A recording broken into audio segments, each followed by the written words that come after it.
Well, thank you all for joining us. I hope you enjoyed your lunch and a little bit of socialization with each other. But thank you for all of your preparation for the budget and your presentations today. We are overloading our board with information. We have a schedule laid out with some times. We know some of you will be much shorter than the time that you have, and some of you, and Doris confirms, and some of you may take a little bit longer. So we're not going to get too particular about the time, but please give the board the information that you're here to present today, and just know that we appreciate everything that you do. Can we give? Why don't the Board give the staff a hand at this time for all the work they've done on this. Thank y'all.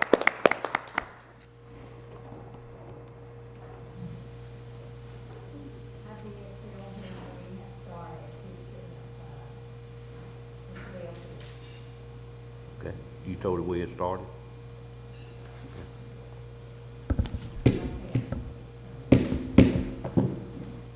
Madam Manager? Thank you. And so the first presenter that I'll call is Anita Moore for the Sheriff's Office. Good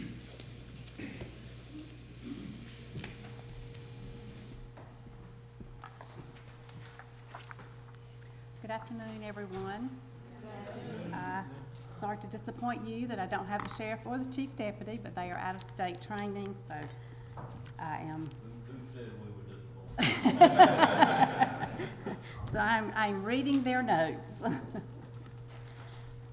So the first thing that we have for positions with the sheriff's office is 4 SRO positions.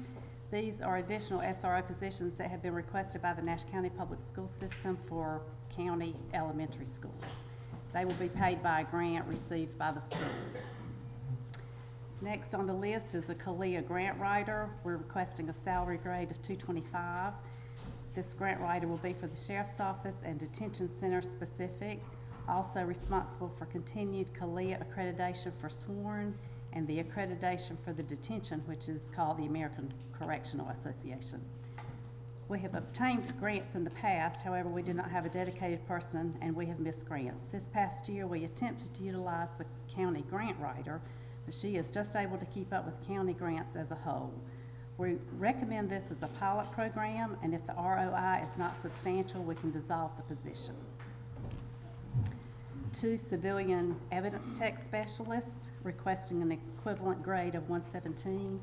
Our need is for qualified, trained, and certified evidence tech specialists that are capable of data analysis and utilizing more scientifically court-accepted evidence extractions. As we all know, the burden of proof is now required in major cases after evidence-based TV shows have aired. We want to bring in professional candidates with expertise in crime scene investigation, evidence handling, and testifying in court. The Office of the U.S. Attorney, Eastern District for North Carolina, has adopted more of our cases to go federal than any other agency in the Eastern District, which includes Wake County. We have some position reclass requests. One is to reclass our current civilian evidence technician position to a supervisor position. We want to create an evidence division with our current civilian evidence tech as supervisor of 2 new evidence techs.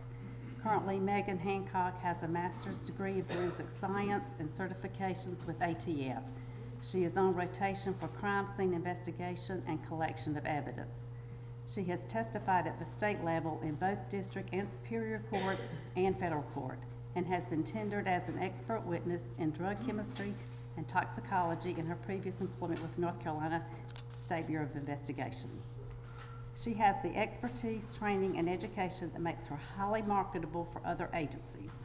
She has demonstrated her leadership and expertise in technology policing to enhance our investigative division. We're requesting to reclass a sergeant to a lieutenant. He is currently in a special operations unit and supervises the interdiction team, which is 2 members, the Governor's Highway Safety Team, which is 4, and the K-9 program, which is 7. He also handles the grant reporting for the GHSP and is in charge of field training program for all new hires.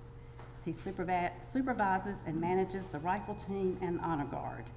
He is the county coordinator for the North Carolina Governor's Highway Safety Program campaigns, which includes reporting stats and results for 6 police departments and the Nash County Sheriff's Office. Reclass a sergeant to a lieutenant, which is currently our DARE teacher and supervises the SRO. She currently teaches DARE to all elementary 5th graders in the county and has a Zoom with the homebound students and supervises the 5 SROs that we currently have. She will be supervising 9 SROs to include coordinating coverage for all county schools. She will coordinate DARE for each county elementary 5th grade and the homebound. She will be the liaison with the Nash County Public School Administration, the school board, and the school administration. With the added attention and necessity for school safety, the protection of children is paramount. Sergeant Ricks will add a level of oversight between schools and our office. The next topic is capital projects request. We're requesting 12 replacement vehicles due to the increased aging of our vehicles. We are not requesting 4 additional SRO vehicles. We'll utilize aging vehicles that are not suitable for pursuit vehicles. This is the bare minimum needed for our aging fleet while absorbing 4 full-time additional SRO requests from Nash County Public Schools. Panasonic laptops. Our current laptops do not have the processors to support Windows 11, the upgrade that becomes effective October 2025. We are requesting to replace 65 laptops this year and the balance next year. All of our laptops are outside of their warranty, and we currently have to pay for repairs. We are having to replace batteries as they will no longer charge. We are requesting to start the process this year and complete it in budget year 2025. If we delay our ordering until July of 2025, we will have 3 months to place the order, receive the order, and for MIS to set up all the laptops. 5 portable radios for the 4 additional SRO positions requested by Nash County Public Schools, and 1 to have on hand for radio repairs that have to be sent off. Portable radios are the lifeline of communication for our deputies. We are requesting a pole camera, which equipment will allow surveillance without detection. The criminal element is always learning practices of law enforcement. A Leica image laser scanner. This scanner provides 3D images of a crime scene, giving precise measurements for the scene to include details such as bullet trajectory or blood spatter directions. Once the area is scanned, it is a virtual walkthrough of the crime scene for a more detailed presentation to a jury. Professional testimony and detailed evidence presentation are paramount in court cases. Security window and door for Sheriff's Office reception area. With the current climate against law enforcement escalating across the country, we need to protect our office personnel who are our face in the office setting. Most of the surrounding law enforcement agencies do not have unprotected staff areas and have already installed safety glass and doors.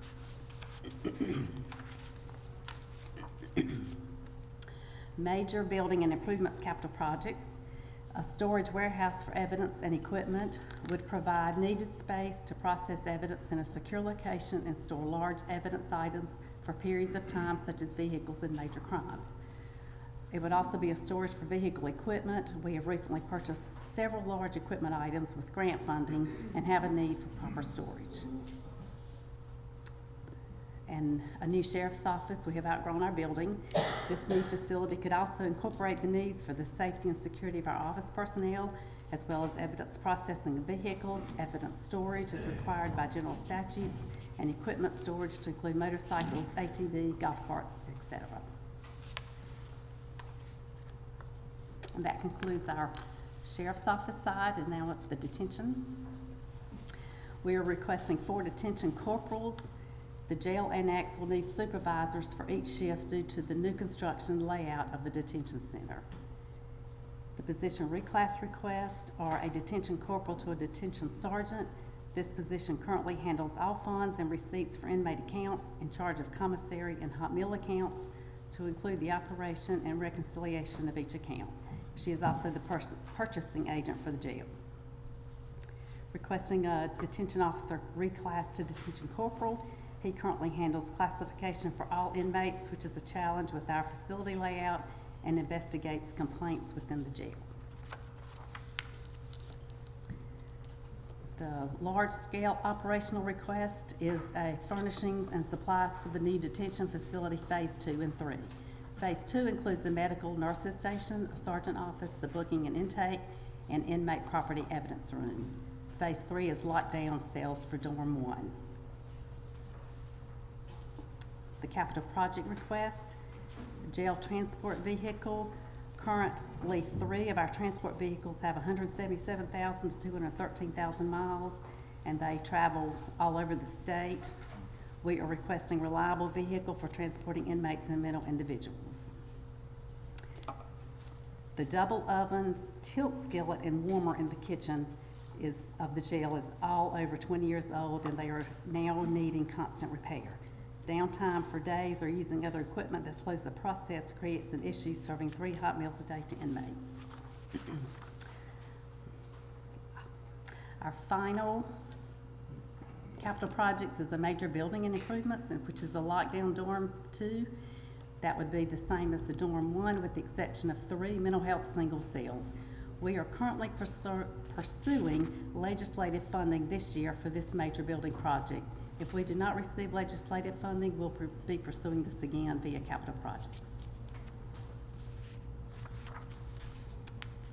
That's all I have. Board have any questions? You're asking for 4 new detention corporals. Why they have to be corporals? So they would be a supervisor on the annex is a separate building, and they would need a supervisor for that area also. So you're gonna recruit people that's already with that rank Yes, we would like to do that, yes, sir. and grant manager. Seem like to me, I know in law enforcement, they, police, federal and all, they cooperate, working together in enforcing the law. On grant writing, I assume that's what you're looking at, right? Yes, sir. Well, why can't the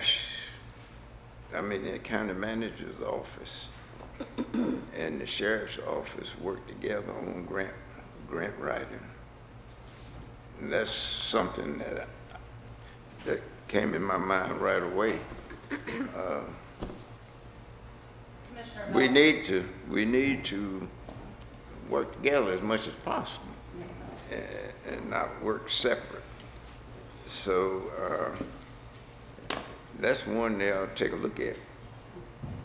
Yes, sir. We have had staff from the sheriff's office work with Patsy and her staff. Just the capacity of the grants staff can't take on the additional projects that the sheriff's office wishes to do. We can either look at staff in the sheriff's office, or we can look at additional staff for our grants office. But we just, with all of the additional monies that are being made available in this day and time, we're maxed out right now. So you're looking at maybe getting a grant to fund a position to look at grants. Is that what you? No, sir. We just need more staff to address the grants and the funds that are out there, the administration of the funds that are out there. Well, I just like that working together. Absolutely. And I notice you got in here replacing 12 vehicles. Have you done that many before on your rotation of purchasing new vehicles? We have done that. This year, it would really only be replacing 8 because they're adding the 4 new SROs positions. So we're not asking for 16. It's gonna be almost $800,000 there. I don't know, what popped in my mind was maybe instead of 12.6, and put your vehicle line up on a rotation where you get maybe 6 new ones every year. That would be a question for the sheriff. Think about it. I'm through. Any other questions? I don't think you're the right person to ask, but I would like to get on the list. If I recall, when we built the new annex, we were talking about needing as many as 24 new correction officers to man that station, yet I don't see any in here. Did we do that last year, or where did they go to? We did not. That would probably be a question for the sheriff. Okay, that's fine. I know the answer, but I would defer to him. And so I have to If you would note that as a question we have, and I fully understand that, but I don't know. I'm glad it's got worked out, I hope, but still, I just wonder where that need for people that we heard about last year went to. And I believe they still will have a need moving forward, but the plan for the current year that we're in, as well as moving forward, is to work on filling the positions that we have funded already due to the vacancies. Do you happen to know what the current vacancies are? Around 10. Yeah. Generally, they're bouncing around 10 or 12 vacancies. So we're still, the sheriff has agreed to still work with us on not coming with a bunch of positions until he can get the ones that he has filled, and then see with the move of inmates within the facility where the needs are and come to the board at that time. Well, another thing I know comes into play is at the time we were talking about that, we were averaging somewhere 250 up to 300 sometime with people in the detention center, and now we've been running around 140, so certainly that's got a whole lot to do with it. That's what I thought the answer would be, but Yeah, I We'll think see. a combination of that, yep. thank you. Okay. Could I ask a quick question? Anita, did you say under sheriff that reclassification sergeant to lieutenant, that part of that responsibility would be to supervise SROs?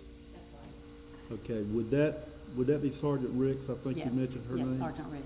Would that individual continue with her current responsibility, just add this to it? The discussion is whether she will continue to teach DARE, or if she would oversee the individual SROs teaching it.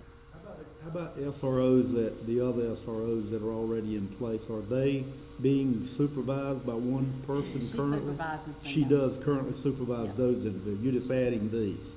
Right, Okay, that's thank right. Adding the 4 you. elementary school. Any other questions from the board? I've got a question. Under jail, the major building and improvements, this request for $5 million for dorm 2 lockdown cells, is that above and beyond our current project that we have going, or is this something in addition? It's in addition. Okay. I guess that's the right word.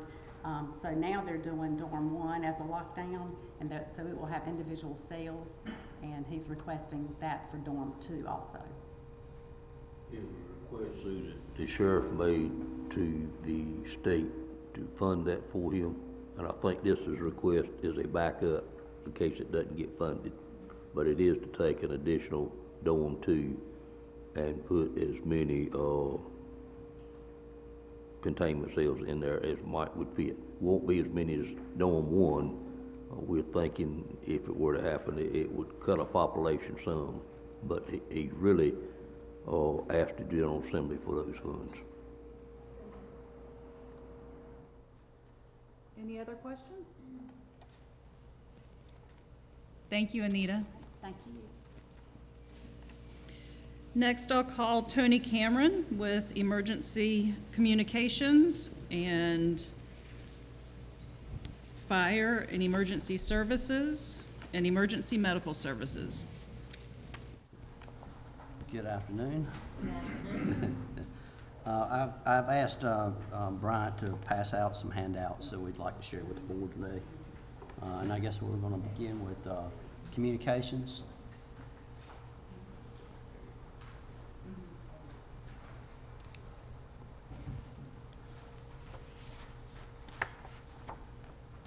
So as Bryant hands those out, we are asking for reclassification for our telecommunicators. And this reclassification is all about retention and is all about recruiting. And in the handouts, you should receive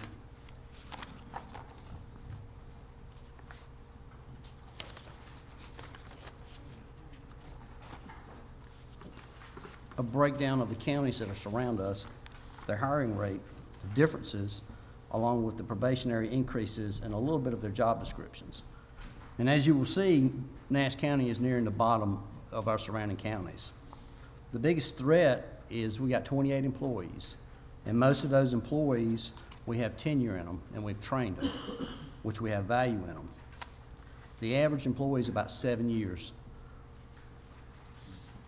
Each of these employees have about 12 certifications that they must obtain before they are released as a telecommunicator.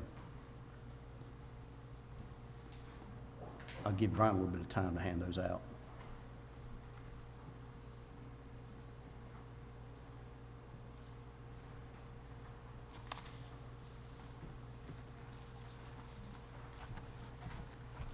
So on page 1, you'll see the actual breakdown. So what I wanted to show you is exactly where we were with our surrounding counties, with our hiring rate, and the differences. We're certainly not at the bottom, but I believe we have some work to do, and I think we can do better, and that's what we're asking for. You can see the differences in the job descriptions because I thought that was important. I think it's important that you know what our folks are doing based on what everyone else is doing surrounding us.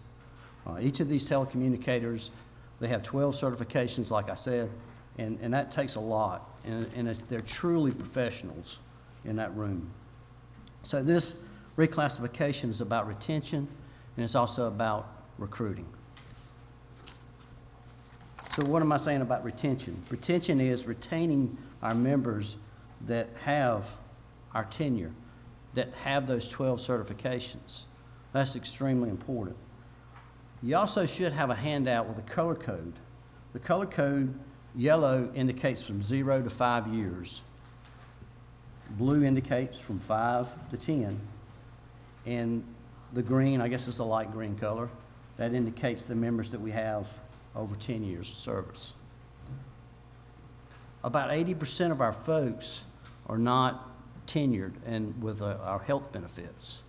So I see those as a risk of moving. Other counties are offering things such as longevity credit for the Orbit credit, and we see that as a threat for our employees.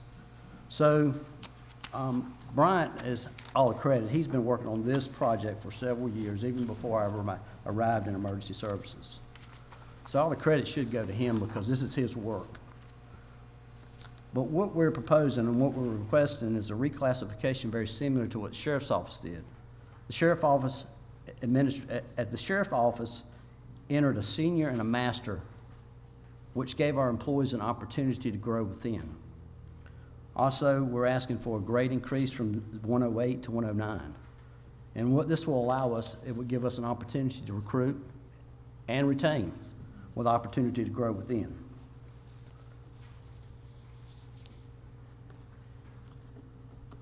And I think I pretty much hit all the highlights that you have in the handouts.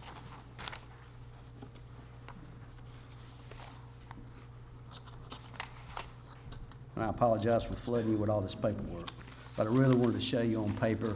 That way you can absorb it later and see it and see exactly where we are. So getting back to the program, this is essentially what we'd like, or what we're requesting from the board. And we have a total cost of $83,045. And what this is doing is increasing our initial grade entry from a 108 to a 109 for entry-level telecommunicator, and is implementing a senior position, which is a new position, and a master position, which is a new position for the telecommunicators. And then accordingly, at the exact stepping process, adjust the ranks for compression all the way up throughout the telecommunicators. And Brent, would you like to add anything? Yeah, we're just saying, to reiterate what Tony has mentioned, is, as you saw there on the documents that we provided, one of the things that we seem to be competitive against is Wilson County. I just draw them out. Over the years, we've probably lost more to Wilson County than any other agency across the state. But over the last 10 or 12 years, we've lost probably 9 telecommunicators to Wilson County over the years. And then, in addition to that, we've also lost another 4 to Durham, Franklin, Rocky Mount, and trying to think who the other one was. Edgecombe maybe, but we've lost 13 over the last, say, 12 years. And so we just want to try to be competitive with what's out there, and we appreciate any support. Thank you. So, moving on to the next slide. This is the TDMA upgrade. This upgrade is the necessary upgrade for Viper. In short, what this upgrade is doing is, it's called P25. It's allowing the Viper system to expand its system to allow more end users. This is a mandatory process and it's a required process. And in each slide, you'll see that each section, communications, fire, and EMS will have a piece of this in the upgrades. That $14,500 upgrade to the Viper system, which radios does that include? Just This is only communications. This is only radio. just communication? Yes, sir. not- This doesn't have any of the other radios. Okay. This is a very small piece of it. Okay. So at this time, any questions of communications? Tony, but before your time, and you may not be able to answer the question, but do you have any knowledge of what the recently completed and enacted pay study did for these communicators that you're asking these additional funds for? Yes, sir. What my understanding is, it actually degraded the telecommunicators. They went down a notch, to my understanding. And they lost money for what I was told, Brian. And what we're trying to do is just put them back to exactly where they were. That seems odd to me. Could we confirm that? I'm not questioning you, sir. I just don't recall anybody being degraded, and I'm sure no employee lost any money, I hope. No, sir, they did not. They didn't lose any money. I think the actual grade position went down. And you can elaborate, you know more about it than I do. Yeah, the pay grades were all adjusted in communications, and they actually went down a pay grade for each position during the study.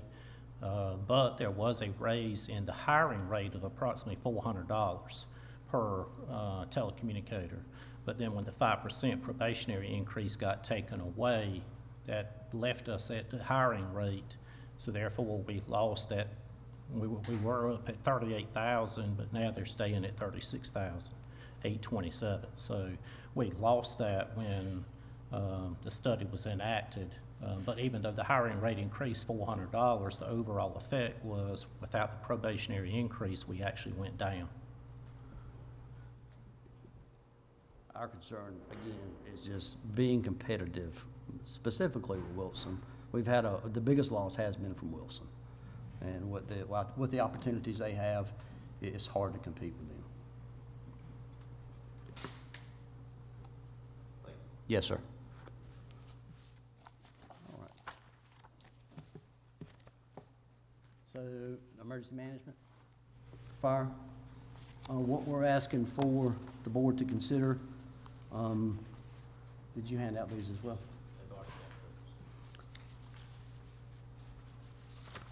The part-time position is a position that was originally with the fire prevention is what I call it, fire marshal's office. And this position will help keep our inspections up to date, and that's the one thing we're falling short with right now, is our fire inspections. We're asking for basically part-time funds for additional part-time member to help us with those inspections, and also to backfill in emergency management as needed. 2 of those positions? I'm sorry, it's one position right now, part-time position. No, I mean full-time fire marshals. Currently, it's 2, yes, sir. 2, okay. Do you have, I'm sorry, go ahead. You, Do you have any need for transportation for this part-time person? Yes, sir. Is that in here somewhere? Yes, sir. Okay. Yes, sir. Thank you. and you have 1 part-time presently? Yes, sir. We do have 1 part-time present, yes, sir.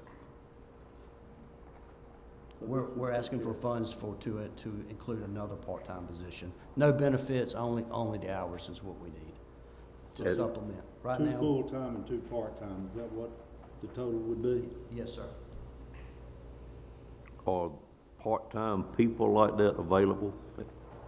What we stem from is the volunteer and the paid fire services, and we're able to pick from those services to get part-time help. As far as full-time folks, it's hard to find full-time. So it's easier to get a part-time member than it is a full-time. So you're paying a part-time person here, you proposing to pay him by the hour? Yes, sir. Yeah, I was looking at that $28,000 for 1 person as a salary. It's mighty low. Yes, sir. It's part-time funding. It's absolutely no benefits included in that. Pay him for the number of hours they work. Yes, sir. I think that the benefit from the county and the service we can get from the county with the additional inspections that we can get going, I think it's worth the money. And just to give you an idea, the division inspects about 1,421 commercial properties and assemblies, daycares, groups, foster homes. That's what they do in a year's time, 1,421. And with the growth of the county, I'm just projecting out.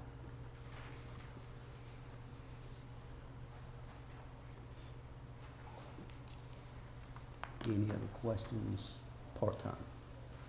If you quit inspecting new buildings, could you get everything done? I don't know. We could try, sir.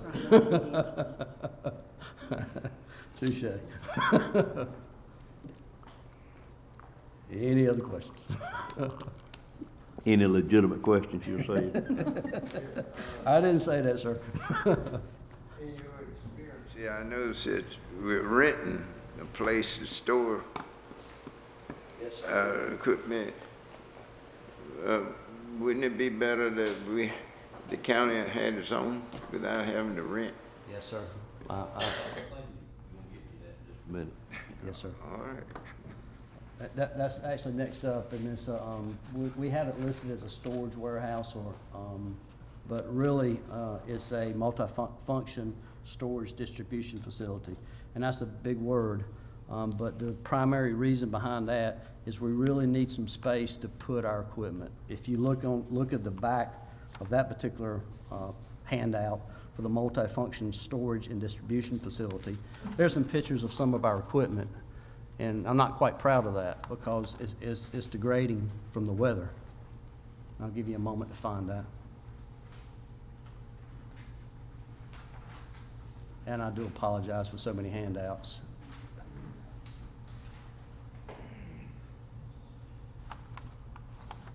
So what you see here is about $524,000 worth of equipment.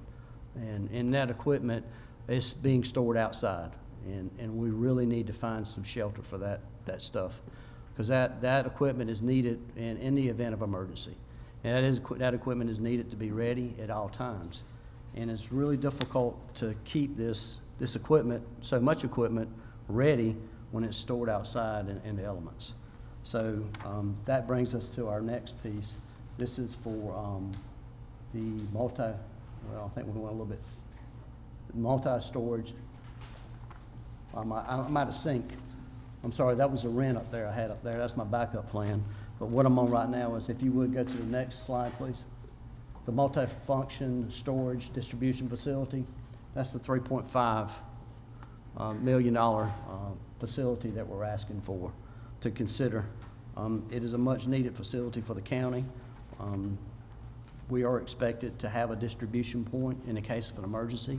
That distribution point is a place that all the resources will compile and be distributed throughout the county in the case of an event. So this is a much-needed facility, and that's why you'll see this along with rent from a storage warehouse, if we're able to find one. And I hope, Mr. Belfield, I hope I answered your question, sir.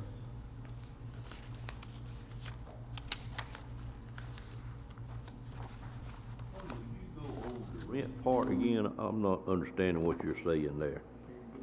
Originally, we had our rent in our budget piece, but I guess the finance put it over here just beyond me, I don't know, but it's here. The rent is for a 10,000 square foot property. Either or is what we'll need. We don't need both, obviously. If we're able to build a facility, a warehouse facility, we obviously wouldn't need the rented property. But we desperately need some type of storage for this equipment because the equipment's going bad. You'll see in our budget, we're replacing 40 tires on those trailers, and that's just money being thrown away, in my opinion. So we need to take care of the equipment. We need it ready when we need it. And that's why you see this is the rent piece for a warehouse. Where do we store that outside at? Right now it's in Red Oak, and it's throughout the county in different places. We do have one storage on the other side of the county, the west side of the county, that we have some equipment, but most of it's stored outside in Red Oak at the fire station in the back. Not at the new station over at the rescue building. Yes, sir. That's where it must be at. Yes, sir. And we really wanted to paint a picture for you to see exactly what the shape of this equipment's in.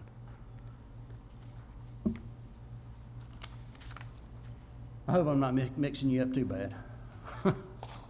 And I know I have a lot, and I apologize for that. Any other questions on the rental piece or the multifunction storage distribution facility? And I'm gonna blame Brent for that big long word there. But it's a warehouse is what it is and that's what we're looking for. The other piece is the 2 vehicles for replacement vehicles. And of course, these will go to the fire services or fire marshals. And these are simply, they're pickup trucks with shells. The logic between the pickup trucks is we need to keep the turnout gear from these members in the back. There are carcinogenics that are emitted from these turnout gears, and that's a cancer issue, and we're just trying to keep them safe. So we put a shell on the back of a pickup truck, throw all the equipment in the back of the pickup truck, and they have a vehicle to respond with. The TDMA upgrade, Viper Network, this again is only for the fire services or fire marshals or emergency management. It does not include EMS. EMS is our biggest picture as far as radio upgrades. And I think that concludes fire and emergency management. I'd like to ask you to revisit that cost of that 10,000 square foot building, because I believe it's probably nearer $1 million than 3.5 million. Yes, sir. If y'all just take a look at it, it's certainly not gonna be $350 a square foot. Yes, sir. Deb, we got our figure from Frankie Joyner, whether. Okay. It would cost you about $1 million is what it would cost you. Say that again, sir. It would run about $1 million at top number for a 10,000 square foot storage facility like you're talking about. Yes, sir. We definitely will. I think y'all must had a misunderstanding there. That's considerably more per square foot than a school would be. But that's okay, just take a look at that. Yes, sir, I will. Any other questions? All right, and moving to EMS, would you hand out, Scott, please?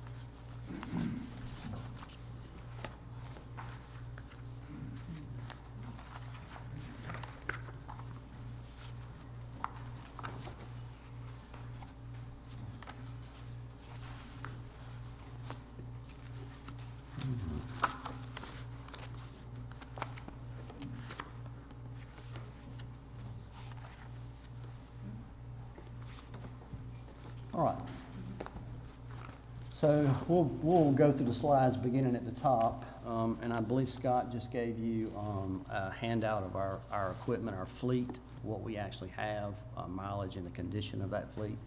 We have, and some, I guess you handed out the cardiac monitors, and I guess you also handed out something about the lifting system for our units. But beginning at the top, EMS recruitment officer. What I'd like to say about that at this time, I would like to publicly commend the staff for the amount of folks that we hired in such a short period of time. In today's workforce, well, the money that we're offering these people and the opportunities that these medics have it's just phenomenal. So thank you, Scott, for your team and what you've done. And I think a large part of that went to Erica, which is our recruiting officer who we have on temporary assignment right now. And that's the first piece here. This is the recruiting piece. It's the first of its kind in our emergency services. And it's a desperately needed piece for EMS recruitment, especially in today's workforce. So she's done an outstanding job. We've able to hire 23 people for this new shift. And we're able, I'm proud of this, we're able to start 700 and 800 on a 12-hour rotation. So that's a big win for us. That keeps our people safe, and we're moving forward with our plan, and I'm just happy about that. So anyway, with that being said, Erica was the large piece in this, and that's why we're asking for her to be a permanent fixture in our office as a recruiting officer. And that's the figure you see at 677. We'd also like to consider an internship position for EMTs. This is very similar to what law enforcement does with basic law enforcement training. It gives us an opportunity to hire an individual that's not trained and put them through training and get them interested and get them educated and train them the way we want to train them. And that's the part-time funding for 1,000 hours for an EMT trainer internship. So we can bring somebody on board that's interested in EMS, train them as an EMT, and get them started early. And that's another recruiting tool is what we're using it for. Any questions on those two pieces for personnel request?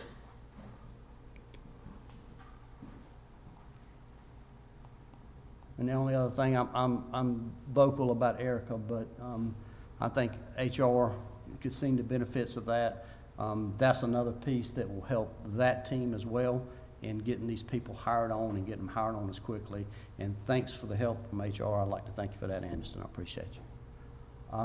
This is a fee request. These fees are in line with Medicare, and all we're doing is coming in line to what they say we should cost our clients or our customers or our patients. And those fees are exactly in line. And can you elaborate a little bit more on that, Scott? Sure. So Medicare has changed their allowable rates of what we can charge for. And so certainly we're sensitive to the idea of adding any additional costs to the citizens in our billing process. But quite honestly, if we don't charge these things, we are going to leave money on the table. If we don't bill for it, they're not going to send it to us. So what we're looking at is across all of our billable call volume, this would be a 40% increase in revenue and what would be about 80% of what we bill for. So it is a fairly substantial, at least potential increase, and I think it's important that we take advantage. We have not increased billing in at least a decade, and like I said, and now this is an allowable amount by Medicare. This is what Medicare will pay on, and ultimately Medicare sets those rates, and private insurance follows suit, and they stay somewhat similar to each other. So the recommendation is to do that and to make sure that we are recouping any revenue that is available to the county through our patient benefits. So, yes, sir. Under current conditions, how much revenue would this add? The rough estimate, and I want to leave it there because you don't have complete control over the revenue processing cycle, but is potentially about $400,000 a year.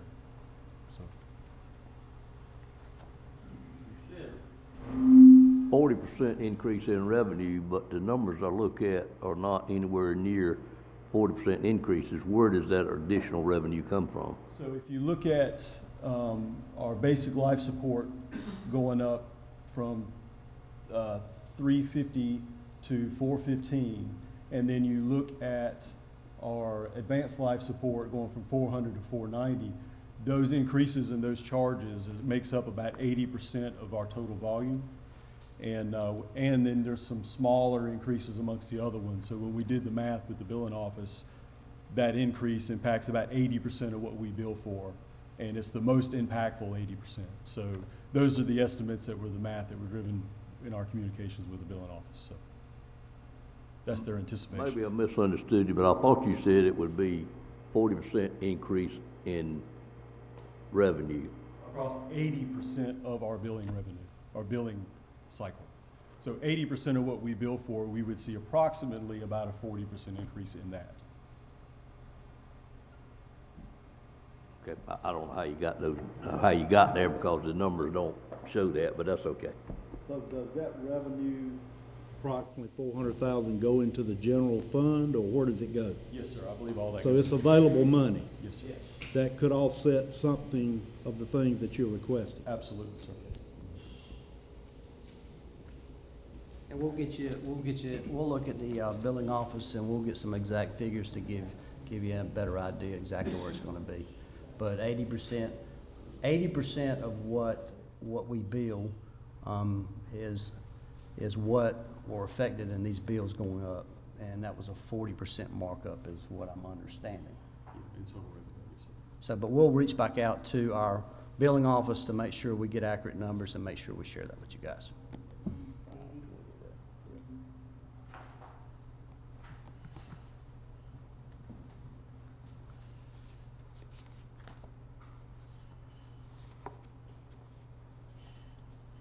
I'm sorry. Any we okay? questions? Is that it? Or you going to another page with the vehicles, or? Yes, sir. I'm done Okay. with that unless you have any questions. Well, I guess the question I've got, I was going to ask Anita before she left, but I don't remember seeing anything, you may not have the answer to this, in the sheriff's budget about Viper radios. That would be a significant, It's about $120,000 in the sheriff's office. so that's something that should probably be in the sheriff's budget as well, Yes, sir. 120,000. Well, unless they're planning on doing everything next year. Have you heard anything different that it, I reached out to the sheriff to ask him what it would cost and asked on how many radios he had, and I kind of did the math myself. but that would be something that would need to be funded? Yes, sir. Okay, so that's. It's gonna have to be funded at That's some point. not in that budget, though, No, sir. that I saw anyway. And I've got some numbers. You say it's up about 120? You don't, About 120. just rough, that's a pretty significant omission. Well, I can tell you what I have before me now. The entire county, to include all the 15 fire departments, is $682,910. It just seems like that whole Viper thing should be summarized It into should. one project, because it's something we gotta do. Yes, sir. It's got to be funded somehow, but there's so many pieces of it.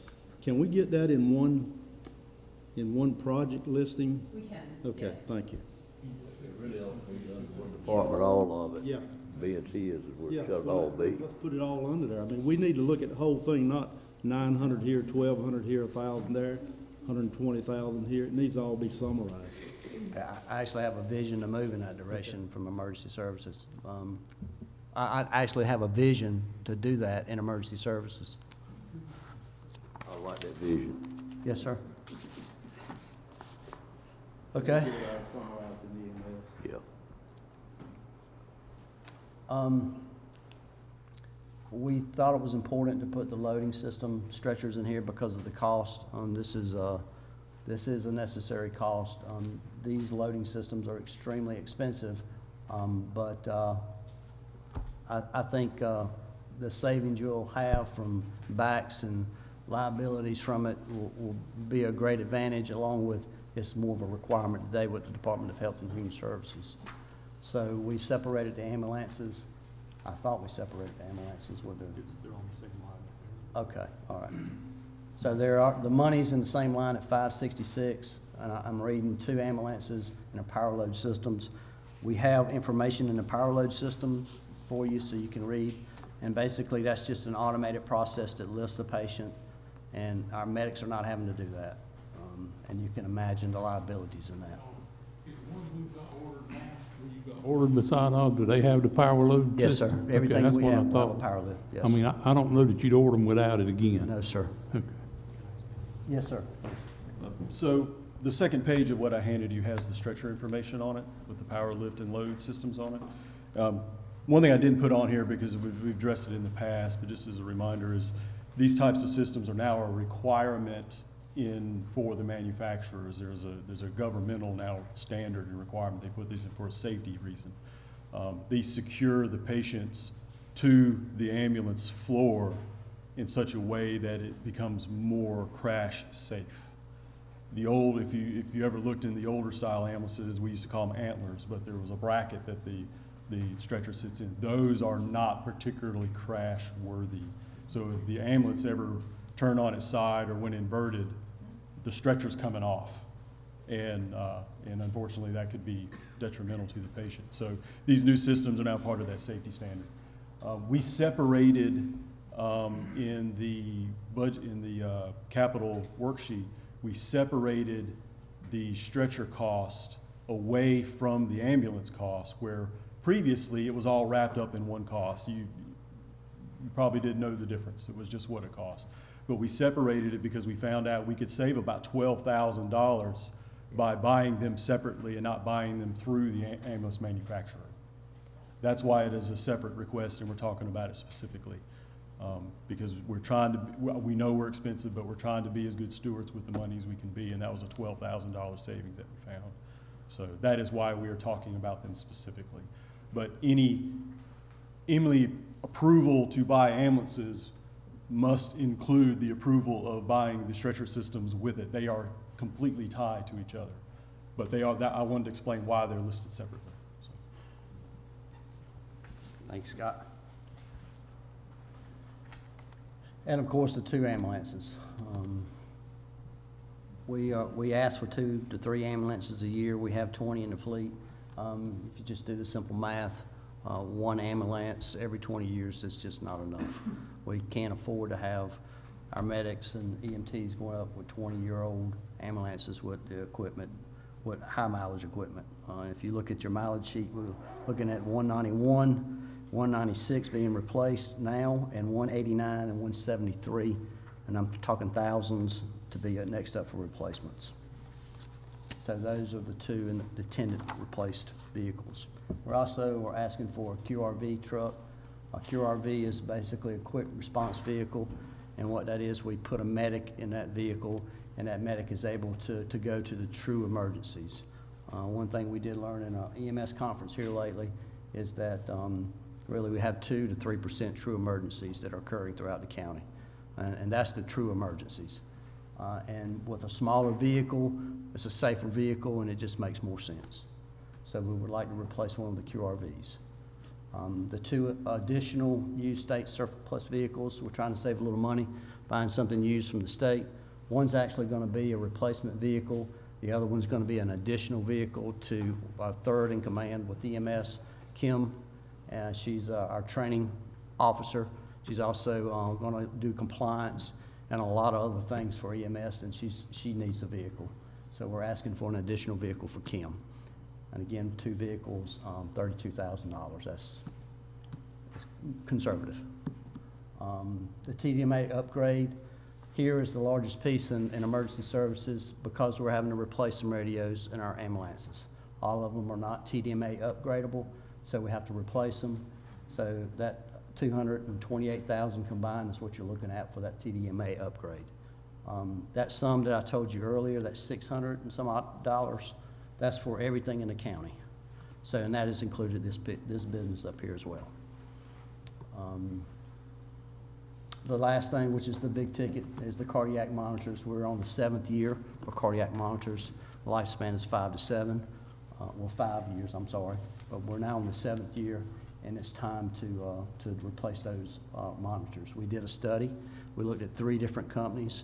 One company was disqualified, and another company, which is the lowest bid, is what we're interested in purchasing, and it's $915,000. These are cardiac monitors.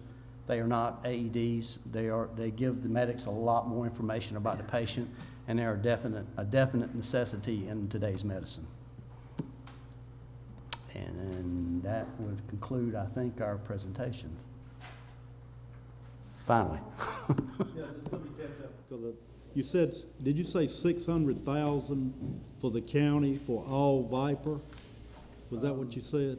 $682,910. That, Say all county, does that mean every Viper radio in the county? that means 15 of our fire departments, volunteer fire departments. so It means that the does sheriff's include the office whole deal? and us, everything. Yes, sir. 680,000. $682,910. And the breakup, I think it was $430,000, if my memory serves me correctly, for the volunteer squads is what we're looking at in addition. And we have reached out in other avenues for funds for that project, but that's to be determined. Of that 683, break out the fire departments. What's that total? 430,000. So 430 of the 683 is just for our fire departments. Yes, sir. And that's rough numbers. And we polled all our fire departments is what we did. And we counted their radios. Okay. And that's the best information we got to date. Does the remaining approximately 250,000, does that include sheriff's office? It does. Okay. Well, what I presented up here in our presentation does not include the sheriff's office. With that additional sum, that did include the sheriff's office and the volunteer fire departments. Tony, you got 2 different radios in the fire departments. Does that cover all radios? Yes, sir. And we used the replacement cost of the Kenwoods. We didn't use any replacement cost of Motorola's. So yes, it did. And the software upgrades are the same. I think it was $525 is what it came out for either a Motorola or the Kenwood. Did I answer your question? Just as long as you're saying the 430 covers all radios regardless of the kind that they got, which is only 2 kinds, I think. Okay. Yes, sir. Yes, sir. Any more questions? All right, thank you, gentlemen. Thank you. We appreciate you. Next, I'll call on Chris Carey for building security.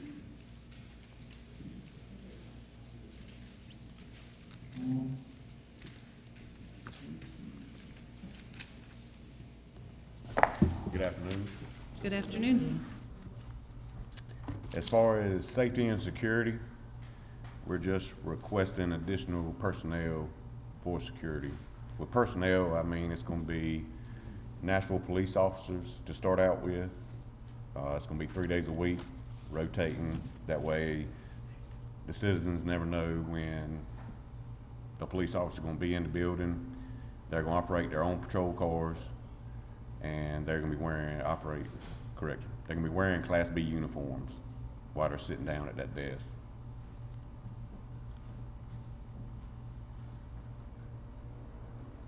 Any questions? Chris? Well, Uniform is? It's what the sheriff's office wears on patrol. Okay. It's your BDU pants. They'll have their vest on top, Okay. and they usually, yes, sir. Do we currently lock the front door as the entrance just from the back? Not yet. But with this, that would take place? You would enter from the back only? That's our goal. Well, I would think with that entry point, the Yes, way sir. we've done it, is that the plan? Yes, we're still working towards that goal. I believe Mike Phillips has ordered the signage that we need for the doors to let folks know that they will be locked. But that is what we're working towards. We just need to work on getting the staff in place, the equipment that we're gonna use and how we're gonna use it, and move forward with that. from the front. Right. How about other entry points in DSS, around the perimeter of DSS? Would they be secured as well, or? That's still a work in progress as well. We are awaiting for the state to give the mandate that they have to start seeing clients in person. And when they do that, that's what will trigger us to need to make that available again. So it's all part of a work in progress for how we're gonna keep the building secure moving forward. But that is part of, is it phase 1 or phase 2, or? We really don't have it mapped out that well yet. We need to get more staff in place, more coverage in place. But we will definitely update the board Maybe we'll get- as yeah. we move forward. Okay, thank you. To your point, Ms. Outlaw, currently the only two entrances available to the public is the front and the back. There's nowhere else you can enter. You can't enter in any of the perimeters around DSS? No, Does anybody enter those doors? employees, they can swipe in. Okay, so it's a swipe? Yes, sir. Okay, good. The question is just if we're required to open what I call the CVS entrance, that faces CVS, we may be required to open that one back up. Oh, okay. All right, I didn't know that. Thank you. Just my thought, and I'm the guy that always asks the hard questions, I apologize, but it seems like this is possibly another Band-Aid in this process, and it looks like we've been working on it 2 or 3 years. What does it take to just go ahead and get it done and secure our building? This seems to be 3 days a week, did you say? Yes, sir. I mean, what does it take to get it 5 days a week? Of course, I have a little bit of concern about the source of these people. Is it been vetted and it's not gonna cause animosity that I see a little bit of already between the two agencies? What I've seen is being at Nashville Police Department, they can only commit to 3 days a week. And I looked at looking into getting deputies county, but I think there's a conflict there. And I was gonna reach out to Spring Hope PD, Rocky Mountain PD, and see if they have current mutual aids with us, where they could as well work part-time to cover us for 5 days a week at the building. I think I would like to see us consider going on and doing what it takes to get it done and not piecemeal it another year or two. We can put some figures together, and with the recommended budget, I can make a couple of proposals for how to move forward. I think we're also trying to consider the technology. Commissioner Outlaw had suggested that we look into the systems that the school system has. So we are doing that. We're still trying to gather information, so we can definitely provide the board with a couple of options to look at with the proposed budget. Yes, I've been in contact with Evolve, which is what the school system is using, I believe, as a weapon detection system. A representative should be coming down to do some measurements and just see what it would take. And that system only detects weapons. You don't have to take your keys out your pocket, your phones out your pocket. Simply detects weapons. Just my gut feeling, and I do hear it from time to time from citizens, we got that whole system set up at the rear entry. But you're there sometimes, you have many other job responsibilities, I understand that, but with it built like it is, it's confusing to the citizens. They don't know where to go right, whether to go left, whether to try to walk through the thing. I just think it's time to try to get it manned and at least show us the cost and let the board make the decision if that's what we want to do or not. Sure, absolutely. Okay. Anybody disagree with that?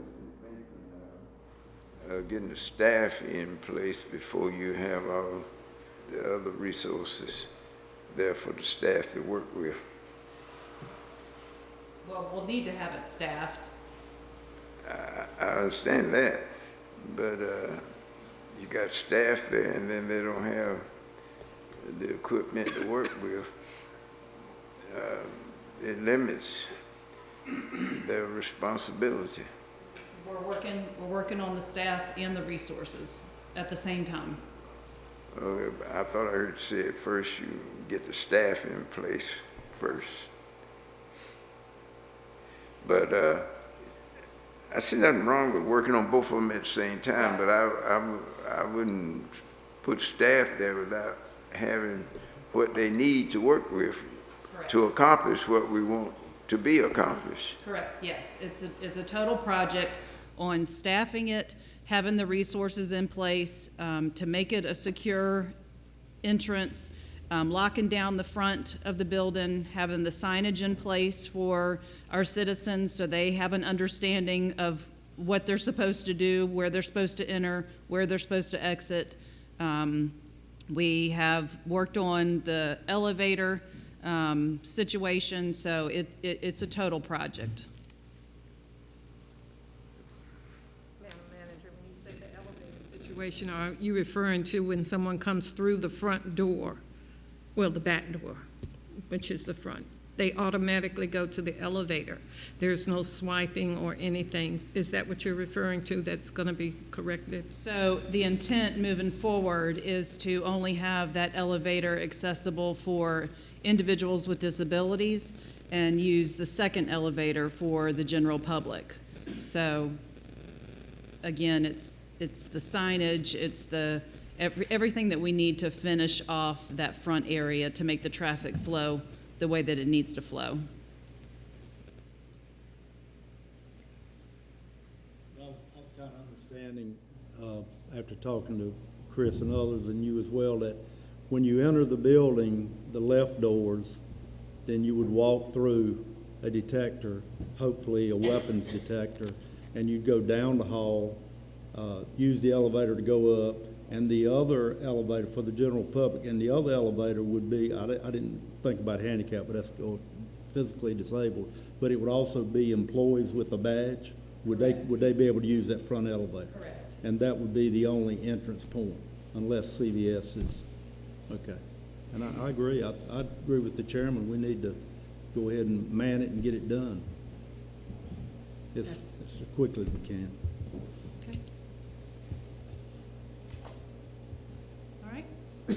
Thank you. Thank you, sir. Next, I'll call on Andy Hagee with Economic Development.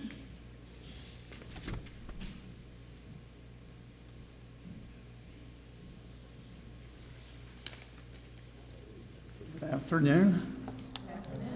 I'm here to speak on their third shell building with the town of Nashville, which is a partnership that we've been working on for several months now. It's a shell building is going to be located in the Nashville Business Center.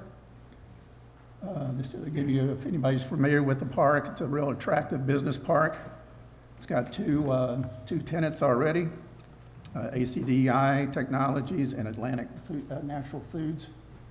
And some of the comments that I've listed there in front of you, it's going to be a 40,000 square foot building located on 6.2 acres.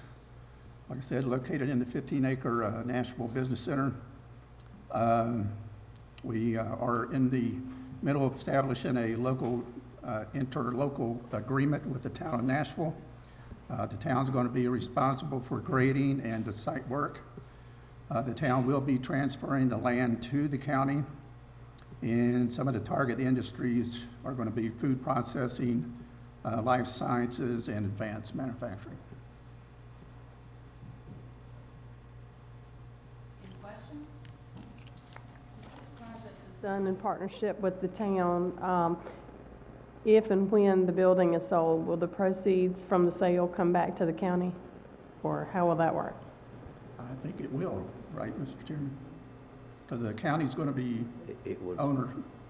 it would be, we're gonna own the land, it would be my thought, it would come back to the county to have available to develop the second site there. I think that's the way the interlocal agreement reads.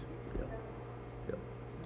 So we will have one more lot left there, of similar size building we could put on.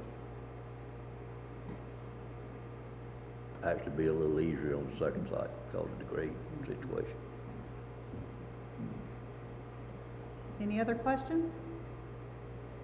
Thank you. We hadn't approved funding for this apparently yet then? The Nashville one? Yes. No. And I think we were thinking that could well be a financeable item Yes. and all stuff, okay. Yes, but maybe package 2. Only what? I said maybe package 2, because we were looking at financing Middlesex Shell 2 and Highway 97 together. Gotcha. My only just thinking concern with that would be what we use for collateral, knowing that may be moving on sooner than later, hopefully. Might want to think that through real good to Right. see if, what else we got for collateral other than the building itself. So we won't get in a bunch of problems with selling the building. Absolutely. Hopefully, we can keep rolling the money rather than go pay it off. Yes, sir. All right, we will move on. Actually, we are running just a few minutes ahead.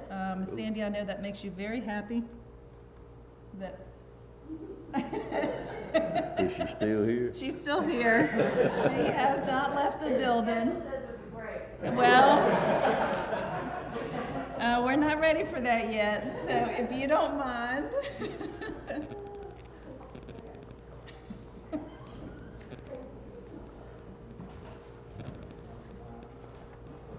Then it'll be done quicker. Yeah, then you can enjoy the break. Sandy, I was surprised to learn, honestly, since I've been here, that you didn't particularly like to do this, because you always done a great job. Well, you never show it, and you always do a great job. Well, thank you, I appreciate that. I do, I close the door and I practice in my office. Okay? And then I usually still end up saying something stupid, so. This is all gonna fall. Alright, I am gonna go ahead and, I'm sorry? Yes, that would be great. Okay, so, I'm gonna go ahead and pass out everything. So, yeah, everybody gets one of those. And then everybody gets one of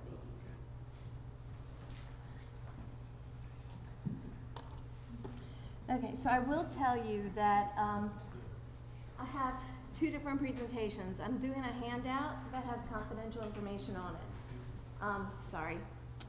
That has confidential information on it that it's on your handouts, but it won't be on the public display because it does speak to our current security situation that I'd rather not have that in the public forum. Sorry. So let me put this.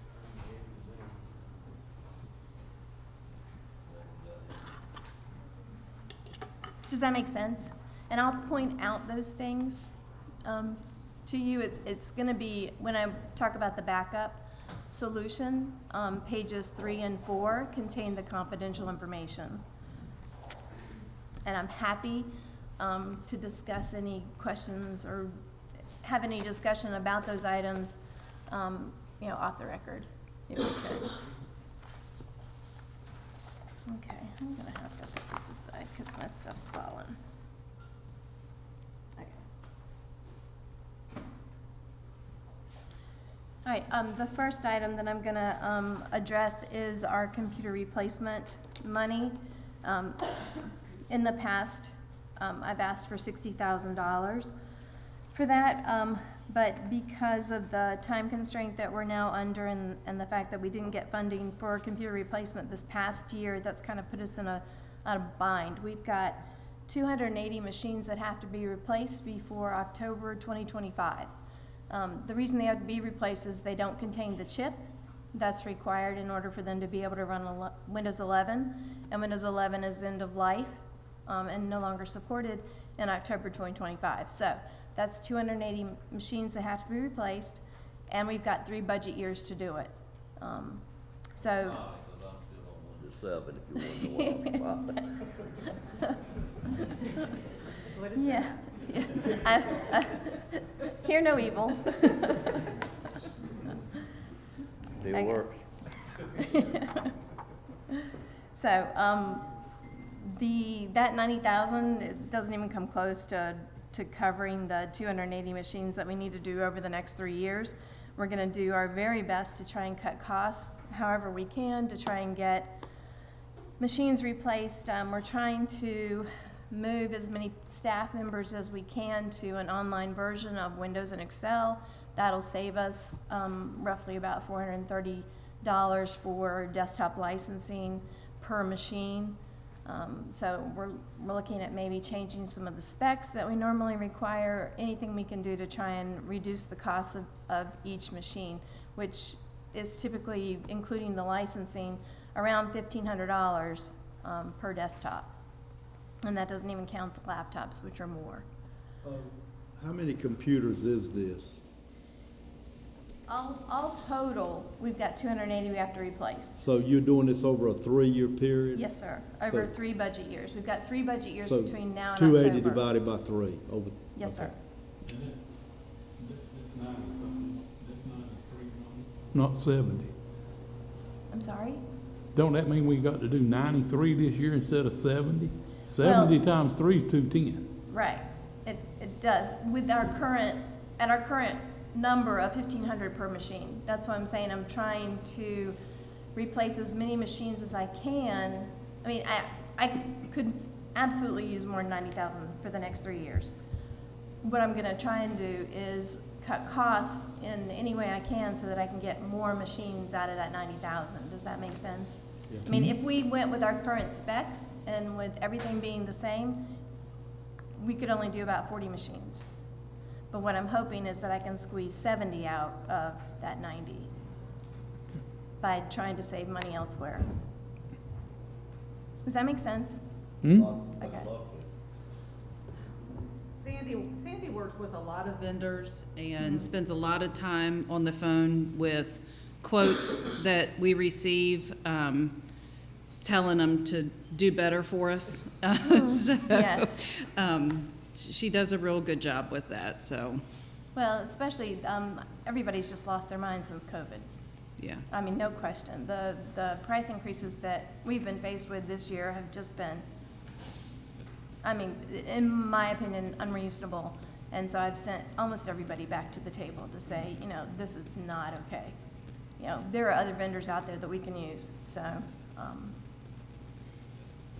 so we do what we can to try and save as much money as we can. Any questions about computer replacement? Okay. The next item is the core switch replacement, and I've given you kind of a rough blurb on exactly what that is. The core switch is just that. It sits at the core of our network, and it makes routing decisions between our different VLANs, the data center, and the firewalls.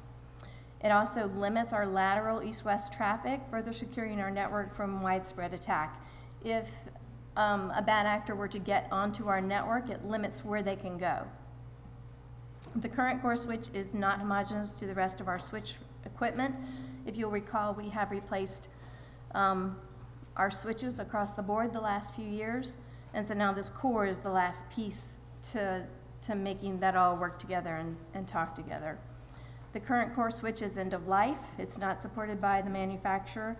There's no additional firmware or operating systems that have been released since April of 2020. This also means that if there's a vulnerability or a major bug detected, there isn't going to be a patch for it. Also, there's a limitation in parts at this point because you can't get new parts. You're going to have to source used parts. If we have a complete loss of our network, we would cease to function because there would not be a device capable of making the routing decisions at the speed required to function adequately on our network. We could Band-Aid it in a worst-case scenario, but the speed would be dramatically impacted, and there is the chance of data corruption in those circumstances.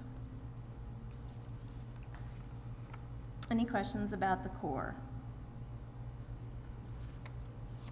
Okay. Okay, so moving on to our backup solution, the request for a backup replacement. Again, this is a similar presentation to what you saw last year. So I'm again asking to replace our current backup solution. How do I get to, just click? Okay. There we go, okay. So just the things that we're going to talk about are why we're replacing it, what kind of a difference it's going to make, the North Carolina state statute that speaks to ransomware and cyber incidents, zero trust data security, a reference of another entity that was attacked, and then our Office 365 or Microsoft 365 protection. The next slide is the one that contains the private information about our current situation. So the reason why we need to do this is that we need a simple, scalable, cost-effective data protection solution that's built on the lowest attack surface on our network. We need the system to be immutable, meaning that the data can't be changed. It needs to be air-gapped, meaning that if somebody were to get onto our network, they would not be able to see our backups. That's what air-gapped means. It's that it's hidden from anybody that might be on the network. It also has a timed one-time password and multi-factor authentication. There's no shell, which is an attack venue that many cyber actors use that allows you to get to the operating system.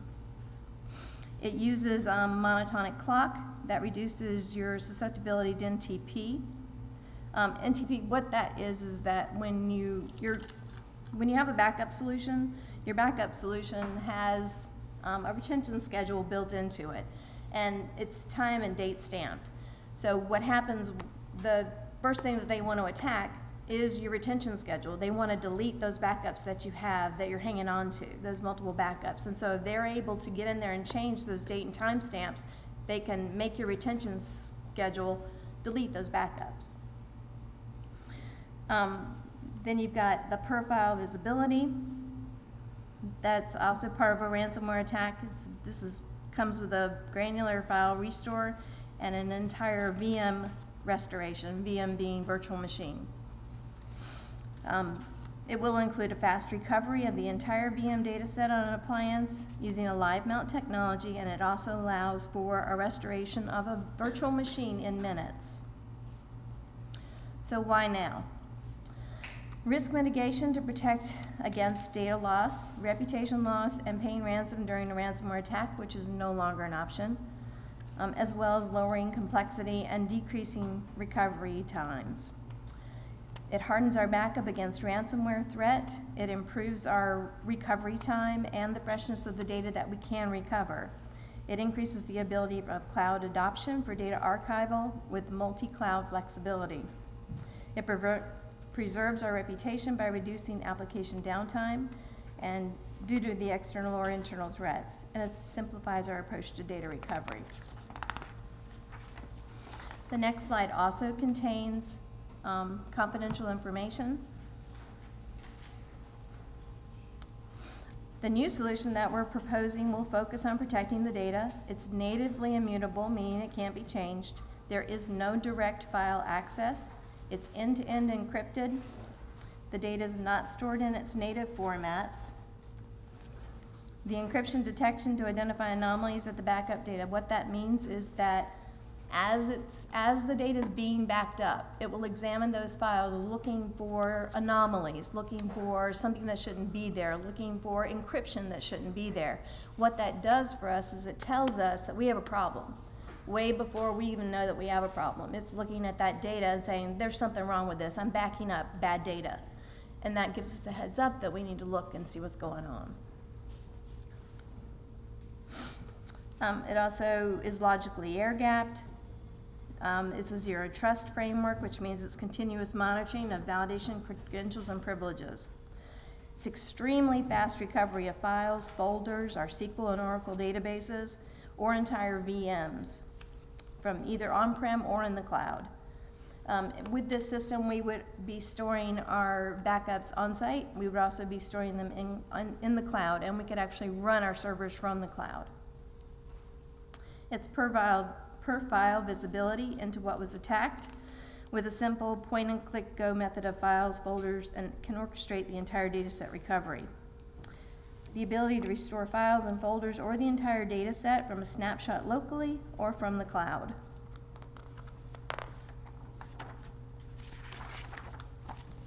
Oops, I forgetting to do this, sorry. Okay, so this is the general statute that I referred to. I think it's been maybe 2 years now when they enacted this. This prohibits us from, in the event of a cyber incident or a ransomware attack, we are prohibited from paying the ransom or from even communicating with the bad actors. This is what makes our backup system critical. It's the only way that we can recover is having an adequate backup system.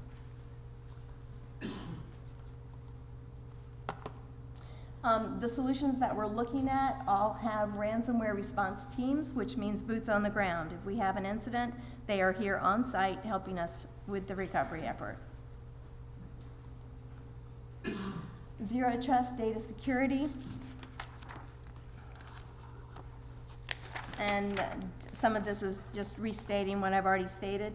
The retention lock means that the data stamps on our backups cannot be changed, they can't be deleted.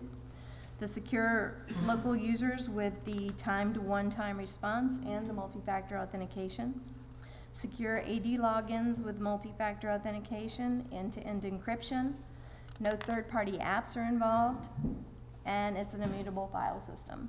So all of these things together, the logical air gap, the immutability, the encryption, secured logins, retention lock, the NTP protection, all of that equals the impenetrable ransomware attack. And again, these are the certifications that the system we're looking at would have, the ISO, the SOC Type 2, and then the FIPS validation. So just to restate again, the backup solution that we're looking at would include the licensing, hardware appliance, the immutable file system, the zero trust, multi-factor, the encryption, cloud archiving. This is a 3-year proposal, so the cost of this is spread out. Well, it's not. You pay it all up front unless we choose to finance it, but it does cover 3 years. And then Cloud On for quickly producing live VMs in the cloud. If we were to either natural disaster or a cyber event, we could take our backups and run our servers from the cloud. And then the radar anomaly and encryption detection is what I spoke to earlier, which means that the backups, as they're being backed up, they're looking at that data to make sure that it's good data. Okay, and the local reference that I referred to earlier, the city of Durham was hit in March of 2020. They had 100% recovery from ransomware within 4 days, with no data stolen or tampered. Their core systems recovered in less than 2 business days, and they had 0 backups consumed by ransomware. And they are running one of the 2 solutions that we're looking at.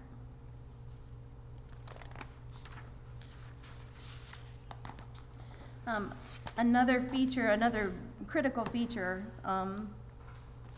that our solutions would include would be managed Microsoft 365 protection. It would protect our, not only our email, it would back up our email and protect that, but it also gives us protection for our OneDrive data and the online data that would be part of the online Word and Excel programs. The reason that that's important is because we're trying to move as many staff, Nash County staff, as we can towards the online version of Word and Excel so we can use the licenses that we're already paying for with 365 and not have to buy the desktop Microsoft licenses. Those are roughly about $430 a pop.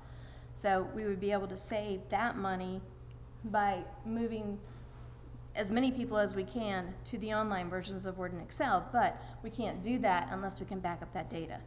So, do you have any idea what that savings would be for moving? Do you know how many staff we'd be able to move? No, we're just starting to look at who would be good candidates. And I hesitate to answer because I don't want to get anybody upset that we might be doing that and people panic because they're, something new's coming and they worry about it. But there are some key departments I think that would be very good candidates for going to the online version. They're not heavy users of Word and Excel, and so they would be very good candidates for going to the online version. Our heavy hitters, finance, obviously, you wouldn't want to stick them on an online version of Excel. That wouldn't work for them. anybody that's a heavy user of Word and Excel, we would keep on the desktop. But those light users would be excellent candidates for online. Okay. And the other advantages to the online is that you can access it from anywhere. So, And so the 165 over 3 years, but pay it up, you said pay it up front? unless we choose to finance. Okay, unless we choose to finance. But in addition to that, is there any annual maintenance contract? Maintenance is included. Okay, And that's 165 for the 3 years, not 165 per year. No, it's 165 for the 3 years. Okay. And I tried to get information on what the re-up would look like, but they're not willing to voice that, especially with the way things are right now. The costs are just like through the roof, and they're not willing. Normally I could get that kind of a estimate from them, but yeah, they're not playing with that right now. and if I recall, we went year to year last year with Yes. a $16,000 solution with what we were currently operating with. I think it was closer to 17, and this year it's gonna be 22, Okay, but that would be, so the 22,000 would be, just to maintain what we currently have. right, Understanding that what we currently have is EOL. It was EOL September of 2022. So what that means is that there are a number of concerns with that. One, it's still serviceable. If I can explain this correctly, it's EOL September of 2022, but it's still serviceable until 2030. And what that means is that they will service it, but like if we need replacement parts, unless they're sitting in a warehouse unused, you're gonna be hunting for replacement parts that are used. Patches and that sort of thing aren't gonna be released. Not that that's a huge issue on the hardware side, but on the software side it would be. Then there's also the recovery time on our existing system would be nothing compared to what this offers us. could you potentially just try to work on what that savings would be to move who you think would be good candidates in the county to the online Word and Excel with having the protection that we would have with this, with Office 365? Yeah, I mean, off the top of my head, I could tell you, we would be looking at it at hopefully 400 people. 400 employees? 400 employees that we could move to that. Now, keep in mind, though, that we incur that Office desktop licensing cost at the time that we purchase a new machine. So unless we're purchasing a new machine for that person, you really wouldn't realize a savings on that cost until their machine is replaced. All right, Does that okay. make sense? It does. Okay. Okay. So I can say 400 people, but you can't multiply that times 430 and come up with Sure. a good number to use. Right. Okay, thank you. Now, I will also tell you, because I think we're getting, yes, we're at the end of what I had to share with you about the backup solution. But another concern that I have in putting this off and not doing this in this next budget year is that all of our end-of-life, our infrastructure, our network infrastructure is aging. We've just gotten the end-of-life schedule on our SANs, so I fully expect that our FX2 hosts are gonna be end-of-life the following year.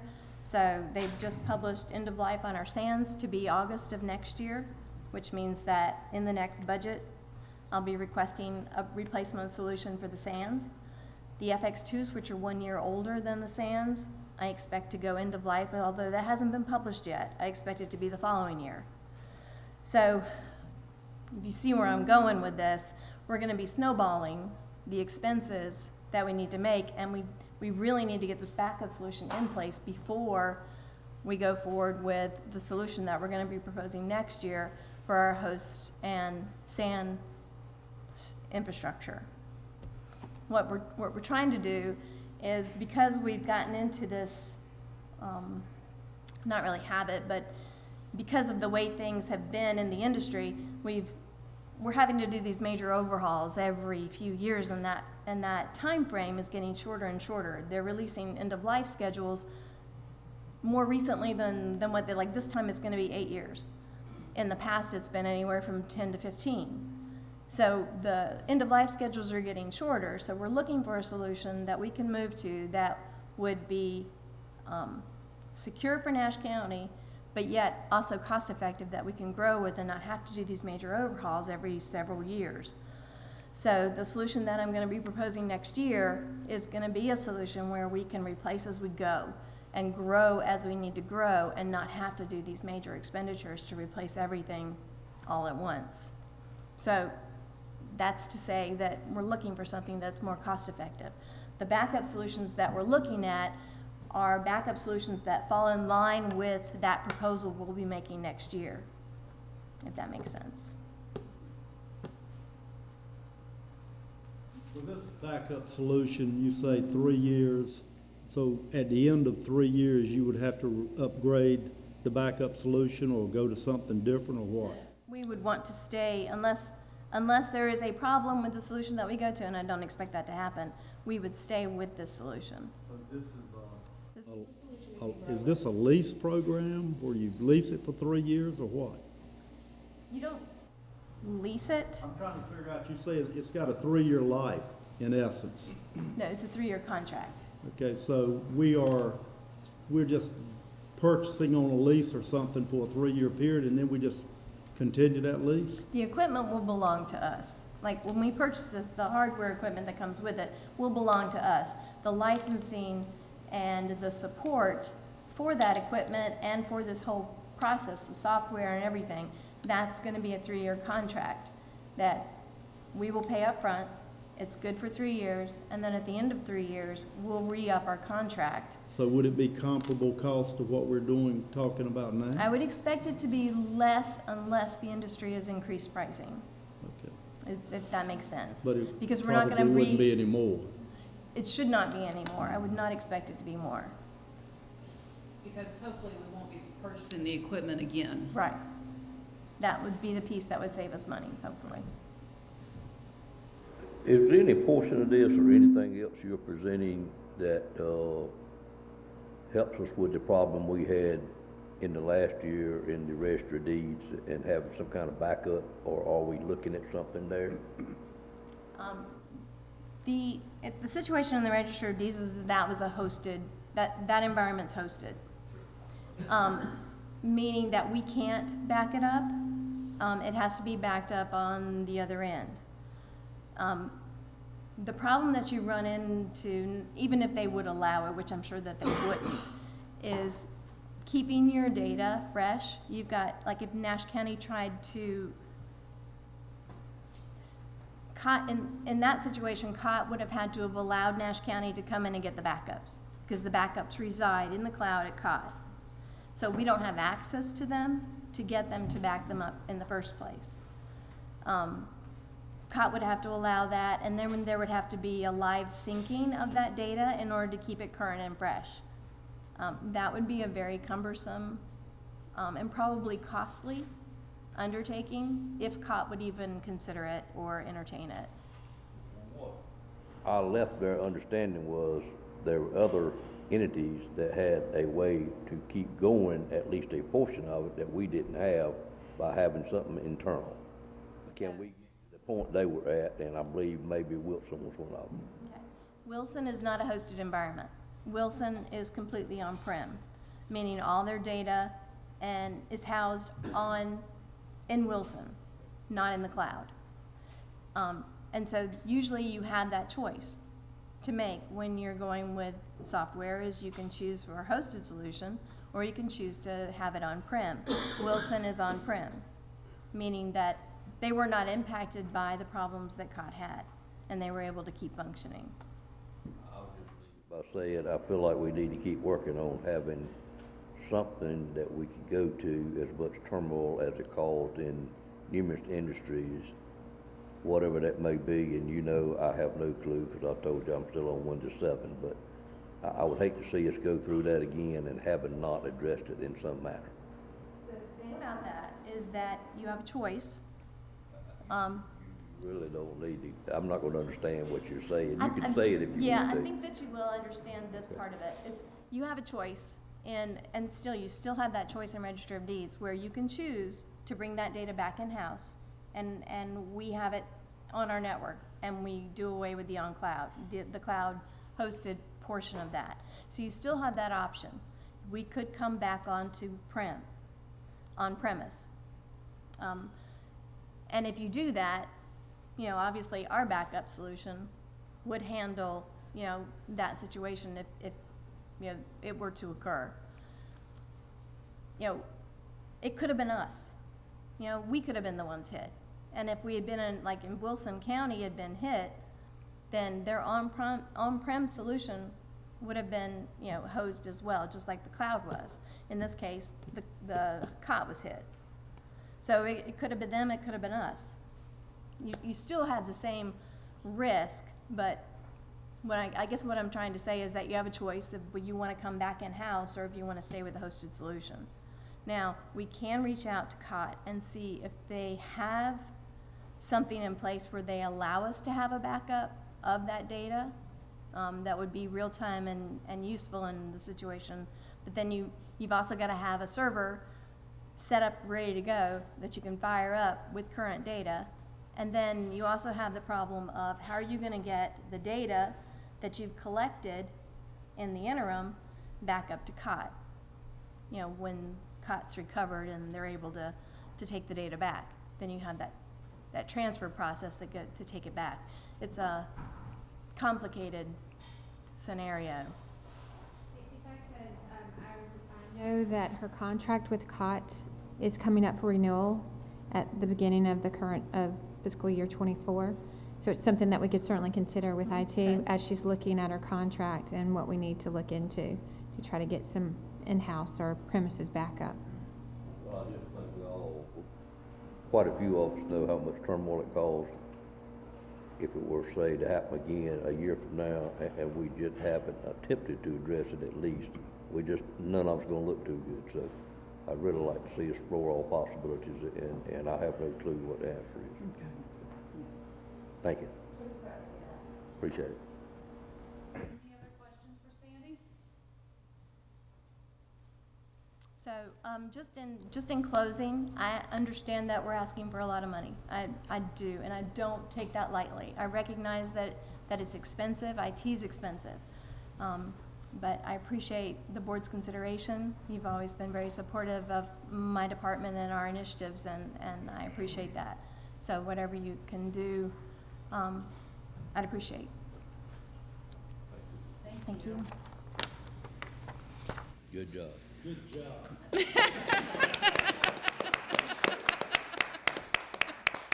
I knew you would.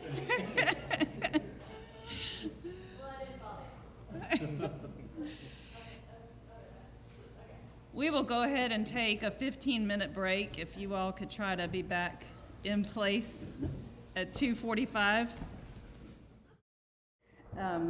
Okay, well, thank you, everyone. And we will move on. We've got Doris Sumner to present the tax department request for us. Thank you, and good afternoon, everyone. Today, I'm before the board to request a new position for a second business personal property appraiser within our tax listing division. Our workload in the business personal property section has increased tremendously over the last several years due to continued economic growth within the county. Currently, we have one business personal property appraiser and a supervisor that provides limited assistance in keying approximately 4,700 business listing forms into our database for our yearly billing. In addition to the data entry, the business personal property appraiser is also responsible for appraising business personal property, assisting taxpayers with their listing forms, reviewing listing forms for errors, performing discoveries for unlisted property, determining property categories, and assigning depreciation factors and schedules in accordance to the North Carolina Department of Revenue trending schedules. Those are just some of the duties. In staffing comparisons with 4 neighboring counties, indicates that we are understaffed for the number of business accounts that we process each year. For example, our current listing period, our neighbor Edgecombe County has about 1,661 business accounts. Halifax County has 2,328 business accounts, and Wilson County has 2,976 business accounts, with each of these counties having one business personal property appraiser. Franklin County has 2,041 business accounts, with 2 business personal property appraisers. Nash County has 4,747 business accounts, with 1 full-time appraiser who is assisted some by the listing supervisor. So it's a big job for us to get all of our billing done and keyed in time for our billing cycle. An additional business personal property appraiser will ensure that the increased workload can be processed and completed within the required timeline. Ensure returns are assessed and audited accurately, and will provide increased revenue for the county. Your consideration for approval of a second business personal property position is greatly appreciated. Thank you on that. And the second item that I have is a CPI request. In keeping with the business growth that we have, we are requesting a vehicle purchase. We hope to replace an aging 2010 Ford Escape hybrid with 150,000 miles on it. At some point, we also would like to establish a rotation schedule for our vehicles within our department. We want to replace this vehicle to prevent any possible downtime that the vehicle may have and keep our appraisers from going out in the field to pick up new constructions and additions, and also to make sure we have something available if we need to assist the revaluation company. So that is my request. Thank you very much. Questions for Doris? So, have you got one vehicle now? Yes, we have 3 vehicles within our fleet of vehicles. And you won't increase that to 4? No, I was just going to replace. Replace one of the 3? Well, Yes. if you add this additional person, would you need another vehicle? I would not need another vehicle for the business personal property appraiser. Okay, you just want to replace one of the 3? Yes, yes. Any other questions? The numbers that you read about joining counties, do we have that information?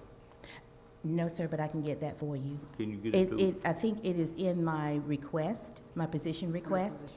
Yes. Is that it, you? No, I can give it to you. Okay, thank you. All right, thank you. Thank you, Doris. You're welcome. Next, I'd like to call Sandy Hall with Cooperative Extension.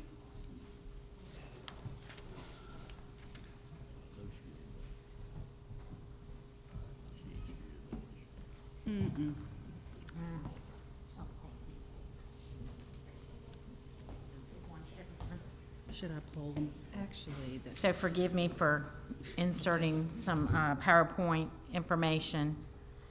So I'm giving you a copy of that, so we'll review that information as we talk about the personnel requests and the capital requests that we have.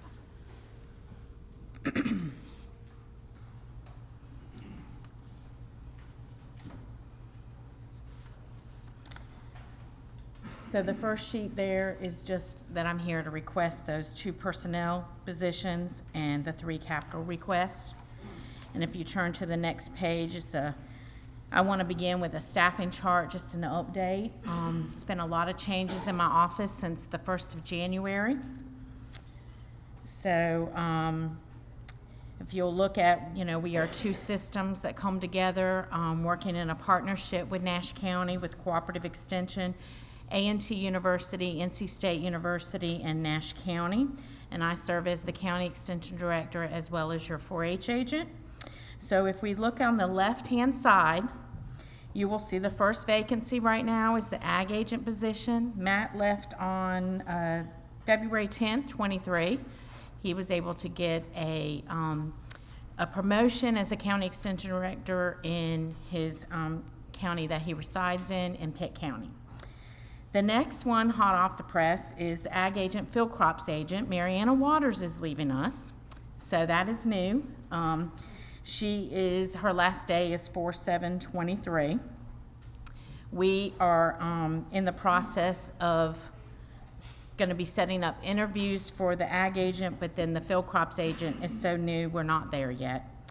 The next person is the new livestock agent, which we share. She came in November.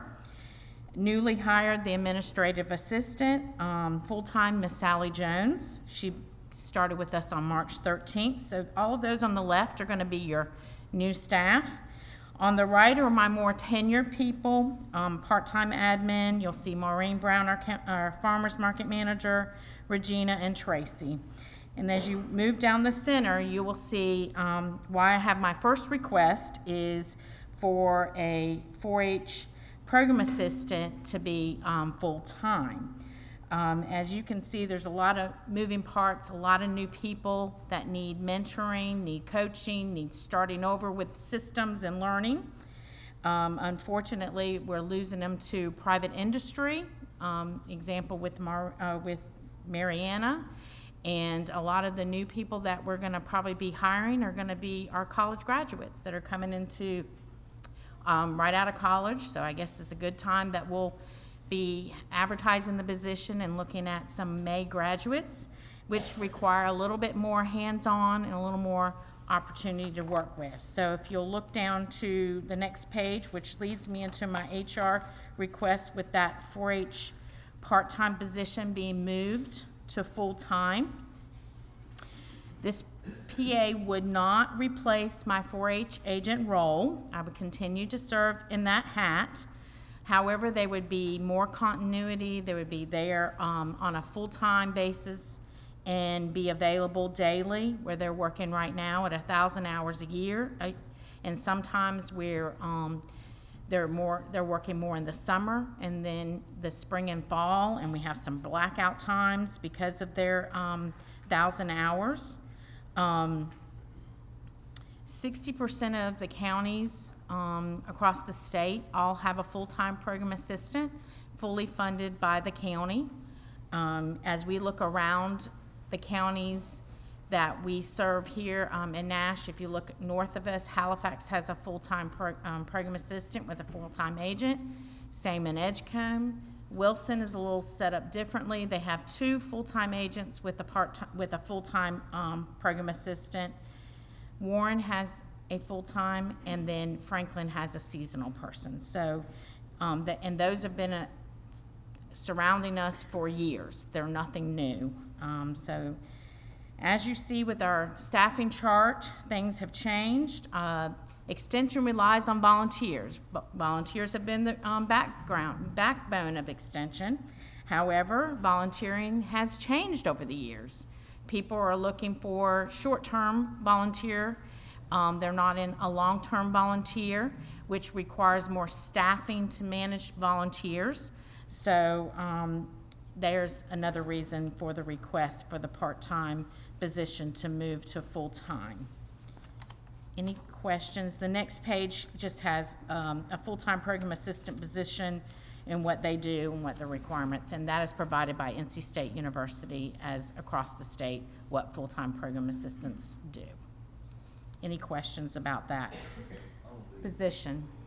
Part-time person you're moving to full-time, you have the salary they're making, I guess, as a part-time, and then you got... So they're currently at an hourly rate, right. And then that would be the request for the salary for the full-time. Okay, so is that full-time, is that the total salary, or is it in addition to what money you had for the hour? That's the full amount that would be needed, not not broke down with the addition. That's the full amount. So really, I asked you for maybe close to half of that.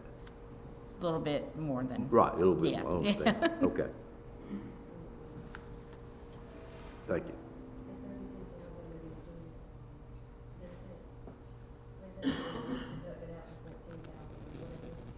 Oh, you have deducted Yes. that? You have deducted, okay. Yes. Okay. Sorry. Let me change that note then, thank you. Yes, this would be to make up the full-time hours plus the full-time benefits. Okay.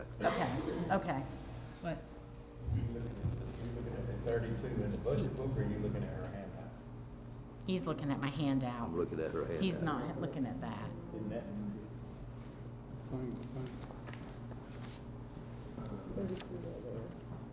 It's 32,500 new money. is what Correct. y'all see. Okay, I'm good. Correct. Like you, at this point, you have all female staff. I do. Uh, Women in ag is I've real heard- now. I mean, I'm not against women now being in extension, because there were many of them in there when I was. But is it that males now are not that interested in degrees, qualifying themselves to work in the cooperative extension service? Private industry is I know where. I was told that the veterinarian department at NC State is about 53% women. Correct. Yeah, so there is more interest in ag women now than there are male. But then a lot of your male are going into the private, are getting into the private industry jobs first. Yeah. And Extension is hiring a lot of graduates coming out of college because they can't compete in that private.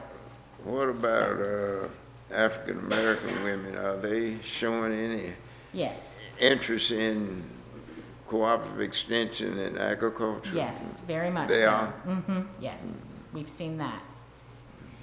We actually, interns that we've interviewed, it's been about half and half, but they've been all female, but been half and half. Just in interns that we're looking at.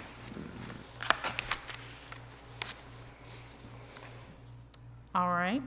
The next request for reclassification is the farmer's market manager to be added a local foods coordinator to the title and increase that salary request. Nash County is uniquely positioned, owning the market, where a lot of different markets are not necessarily owned by the county, but it's owned by the actual county. So that position would take on some additional responsibility in the local foods, not only management of the market and the CSA boxes and the grants and the things like that that's already happening, but also would look at some local foods responsibilities. If you look at the next page, there is, we have met with the state and found out some funding grants that are available for local foods and farmers markets, supporting grants that promote new innovative opportunities for farmers markets serving the community and supporting agriculture distribution. Explore and facilitate the development of the concept of a food hub, as Raleigh's farmers market is encroached upon their food hub. They're kind of looking at eastern North Carolina and where the next food hub could be. So we would like to explore, and that would be something that, as a local foods coordinator, they would explore and bring different people together to look at how we can serve our small and our mid-sized producers to market their production locally. Food hubs create new marketing opportunities for rural food producers. Also to work with growers to provide opportunities to address the food insecurity and provide an avenue to direct impact that issue. Also expand working with extension agents to provide education opportunities to learn the importance of where our food comes from, through on-site tours, presentations, food demonstrations. We get a lot of people that visit our office that are new to the area. They don't understand rural parts of North Carolina. They don't understand what's growing out in the fields. They come to us, they figure out about us, and they come to us and ask us, what is it? And they want to get educated. Provide opportunities to support farmers in the middle through buyer-grower events that connect local restaurants, grocery stores, and convenient markets to the farmer. And we have the Visit NC app, as we would love to have that opportunity to expand and continue to grow with the agribusiness and agritourism on that app. and as also serve as a member of various local foods communities, Twin County Local Foods Council and Healthy Community Councils. So those would be some additional things that that position would work on in that role. Any questions?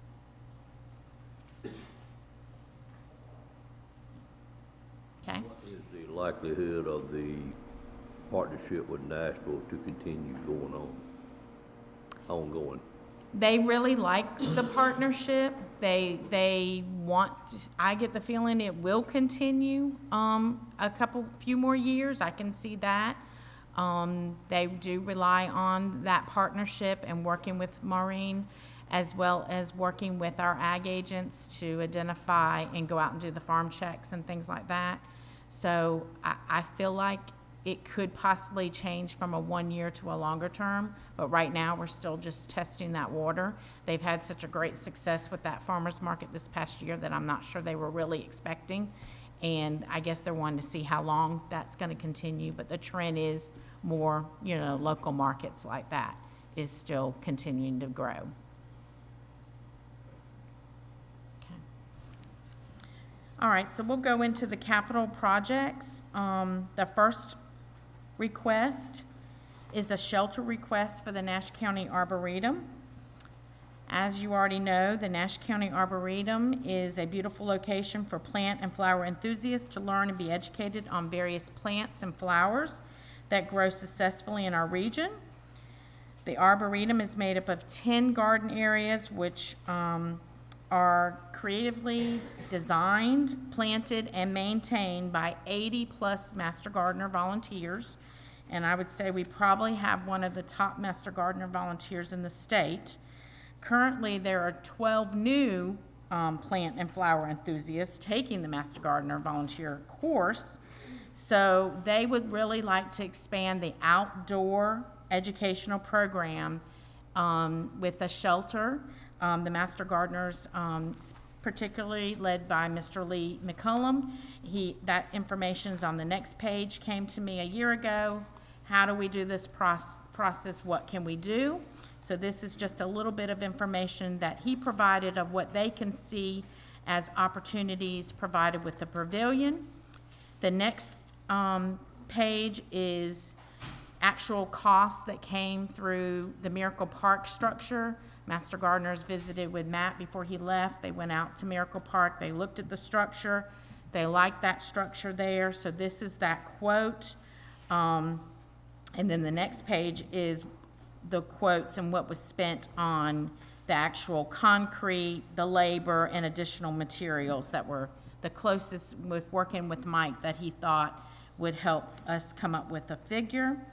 That comes out to be a total of $35,639, but you'll see we're asking for $22,480. The Master Gardeners are willing to put up to $10,000 funds towards the shelter. So that is one of their requests and what they're willing and able to do. Any questions about that? Moving on to the farmer's market request. The fans at the market in building 1 and 2 are just not the right fans for the building. We have dealt with the fans for years. They're not conducive for the airflow. It does not move any air continuously, and especially on very, very hot days. And working with Mike, he brought in a company to come and look at the fans. And of course, they agreed that the fans were not the right size. They were not at the right height where they need to be. So new fans were recommended that are designed for buildings like the farmer's market, which allow that proper flow and circulation of the air. So the next page is we have 3 in each building, but need 4 of these fans in each building. And the quote came out to $54,920. And so that's what that request is with the fans. Any questions about those? And the last request is a heating unit installation. Building 1 already has the heating. Building 2, we would like to put in the heating for Building 2. Several reasons. We are having the market longer, and both buildings are filled longer. So there was a time where everything migrated to the first building, and we might have closed in October and November, and now we're closing in December, and both buildings are full. So building 1 over there is nice and cozy and warm. Building 2 is not, and they're sitting with heaters, and they're trying to warm off heaters, which causes shortages, which causes another issue. And so we do the CSA box packing in Building 2. That's where the refrigeration systems were set up. That's where they could put the additional electricity that was needed for those. And the winter months is more of our rental season and opportunity for more rental opportunities with the 2 buildings. So, and then the last page is that cost. Working with Mike Phillips again. That's who you see. A $35,985 is what it would cost for 6 new system unit heaters in Building 2, just like what's in Building 1. So that concludes my presentation. We appreciate anything you can do to help us continue to serve the citizens of Nash County and do what we do in the agricultural world. Thank you. Any questions for Sandy? Thank you. Sandy. I would like to compliment Sandy in the event she had Saturday night, which was a record crowd and great fun had by all, which was your music down at the farmer's market to start the season off this coming weekend, I think. And we open up on Saturday. Right. She had a great crowd. Everybody had a great time. And if you give away barbecue, you can draw a crowd, apparently. Thank you. Thank you. I'll go ahead and call on Adam Tyson with Planning and Inspections. And I will just say to the staff in the room, if you've already made your presentation, there is not an expectation that you stay for the full afternoon. You're certainly welcome to do so, but if you do need to get out and get back to the office or take care of other business, you're welcome to excuse yourself. Just wanted to put that out there for staff. We'll turn it over to Adam. Thank you. Good afternoon. These requests that you have on the screen, there are 2 personnel requests and 1 capital request. 2 of these 3 are the same requests that were presented last year but not funded at that time, so they've carried over to this year. The first position request is for a new planner position. As residential development in the county remains strong, our department's most pressing need is for an additional planner to review preliminary subdivision construction plats and final subdivision plats. When a new development comes before the planning board or the board of commissioners, what you are accustomed to seeing is the most simplified version of that, known as a sketch. And that sketch plan is the beginning of that review process. But after that approval is given, there are 2 more steps, one where a more detailed construction engineering plan has to be reviewed, and then finally, post-construction, a final plat has to be reviewed. And that's where we're having difficulty. We're able to keep pace with the new projects that are coming in that need to be approved by the board, but we need some personnel assistance to follow through with those projects. This is a need, like I said, we anticipated last year based on the development trends we were seeing, and now it's become a reality. While residential development has slowed a little in 2023 from its most recent peak, we do continue to process proposals for new subdivisions. For example, on the board's agenda on Monday for your regular meeting, you have a new residential subdivision rezoning outside of Bailey. And then in the upcoming month's planning board meeting, we have a new additional subdivision outside Spring Hope. So it has by no means dried up. At the same time, we continue to review the later stages of residential subdivision projects that were previously approved by those boards. And as I said, this is where we have need of this additional staff member. Right now, we have about 13 residential subdivision projects that have already passed a board approval, but are still in various stages of review. And they total around 527 new residential lots and the new roads that are required to serve those lots. And so that is the workload that we are requesting help with. Don't get me wrong, this is work we know how to do, and we will eventually clear those projects with the staff we have. But eventually is not an acceptable answer for a developer who's made a substantial investment and is looking for a return. Residential development's always going to ebb and flow over time with economic conditions, but from my perspective, Nash County's crossed a threshold in the last 2 years where we've not only attracted the attention of our traditional local contractors, but also larger builders that are looking to move east from the Triangle for more affordable lots. And I anticipate that to continue into the foreseeable future. The members of the board that belong to the subcommittee formed to oversee the Planning and Inspections Department will likely recognize that delays in these projects is a recurring complaint that we receive from our local developers and the design professionals that work for them, such as the surveyors and engineers. And it's certainly a source of personal frustration for me anytime we're not able to meet the expectations of the development community. The board has mandated several improvements and modernizations for our department in the coming year. One is the adoption of new permitting software, and another we'll talk about under the capital request, which is the rewrite and overhaul of the Unified Development Ordinance. Those initiatives are sorely needed, but they will require additional staff time. And without this additional position, my concern is that these same development project delays will continue. And so that is the first personnel request. The other there, it says inspections, additional part-time hours. We have employed 2 part-time permit technicians during this fiscal year. They were not in the budget at the beginning of the year. They were added to deal with additional permit volume.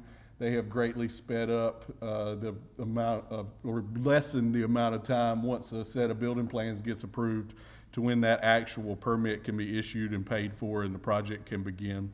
We have 2 part-time positions, one that works the first half of the week, one that works the second half of the week. And so that line item there, the 33,373, is intended to continue those 2 positions into the new fiscal year and keep those response times down.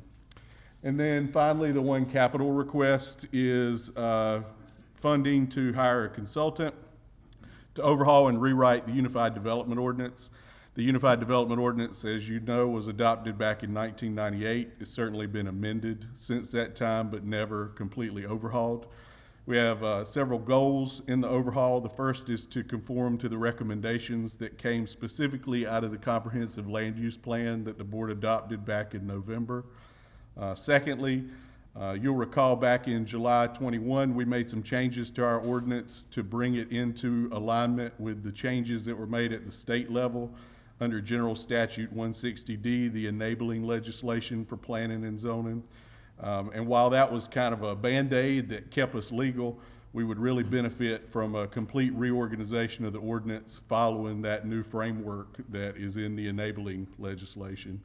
And then finally, we need to modernize those subdivision and zoning requirements to confront this increased development that we're dealing with. I don't want to belabor the point on this because it was obviously announced as a priority in the recent State of the County address. So I'll just say that this will be an RFP, request for proposal process, just like the land use plan will be. We would receive proposals from interested consultants that would outline what their specific approach to the UDO rewrite project would be, as well as their budget. The requested $100,000 amount is a preliminary estimate that I arrived at based on discussions with consultants who have recently completed these projects, as well as jurisdictions who have recently completed them. And I will pause there and take any questions that the board has on these requests. Adam, the one planning position that I know was open, have we been able to fill that already? It has been filled, and the new employee started yesterday. That was a senior planner position. Correct. Okay, great. Second question, this capital request, what type of people or firms do that type of rewriting of the ordinances? Is it similar to what we had with the Land Development Code? Typically, we would get proposals from the same type of firms that submitted proposals for the comprehensive land use plan rewrite.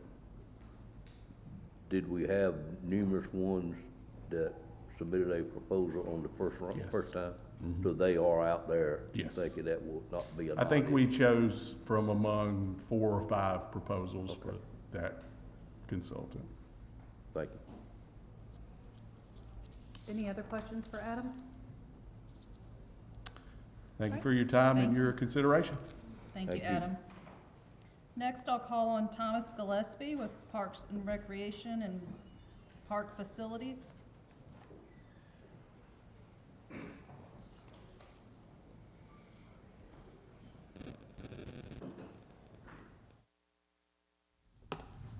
Good afternoon. All right. I try not to take up too much of y'all's time today. The first.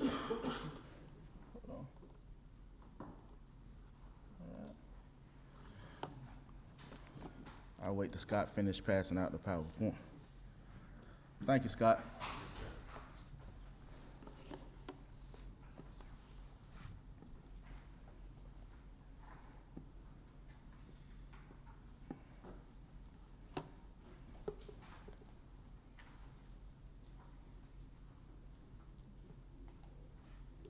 Alrighty, the first request is a personnel request for an additional part-time hours for. Hold on, I'll go back, John. All right, for additional part-time hours, the requested increase is for staff supervision of games, practices, additional scorekeepers, and our summer camp staff. From 2021 to 2022, our annual participation in our programs have increased by 27.6%. There are more games, practices, and special events being offered throughout our department, which creates a need for additional staff. And if you look at the chart, you can see since pre-COVID 2019, we had 5,414 participants. And then we took a little decrease in participation due to COVID. However, as of yesterday, we are at 2,229 participants throughout 3 months of programming. And we have a major increase this spring in our participation. We jumped from 550 kids in soccer to over 700. We're right at between 425 and 450 kids for baseball, softball, and t-ball, as well as our youth flag football program has increased from 200 kids up into 285. So our program are steady increasing, and we are in definitely need for more help. Any questions regarding the personnel request for recreation? Do you happen to know what your current allotment is for these additional part-time? As far as the budget for part-time staff at the moment? Yes, sir. $70,000. And you'll be increasing it some 60% then? Yes, sir. Okay.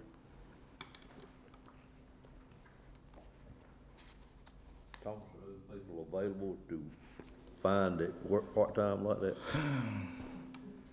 To be honest with you, we having a time hiring employees. And last year we went, during baseball and softball, we had a time finding employees to help us with running the scoreboards and keeping score. We had to ask parents to volunteer to do that throughout the games. But we increased their pay from $8.78 or $7.76 to $10 per hour for our Rec Aid 1. So that's helped out a little bit. But nowadays no one wants to work. But you have some comfort level, if you got $43,000, you can find the people to spend that on. We're gonna find them. We're in need of them. So I mean, I don't know what else to do as far as maybe increase the pay a little more from 10 to maybe 12, but we definitely need them because our parents, they don't like keeping the score. They say they come to watch their kid play, not keep score. Understood that comment. Thank you, sir. Any other questions? Moving on to capital requests. This request is just for an additional vehicle for the recreation department. During fiscal year '22, we had to dispose three vehicles, but we only purchased 2 new vehicles during that fiscal year. The vehicle purchased within this fund will be utilized for the purposes of providing operations for the recreation department, and we're just looking at a surplus vehicle for around $16,000. How many total vehicles have you got now? We have 2 vehicles and we have 5 full-time employees. So at any given time, we may have an employee, both employees out with vehicles, which mean that we have to use our personal vehicle. And so we're taking, using the POV fund for, from the county. So, yes, sir.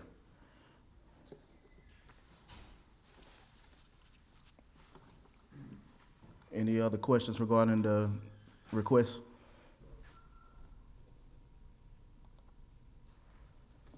All right, moving on. This next request is for the Recreation Master Plan update.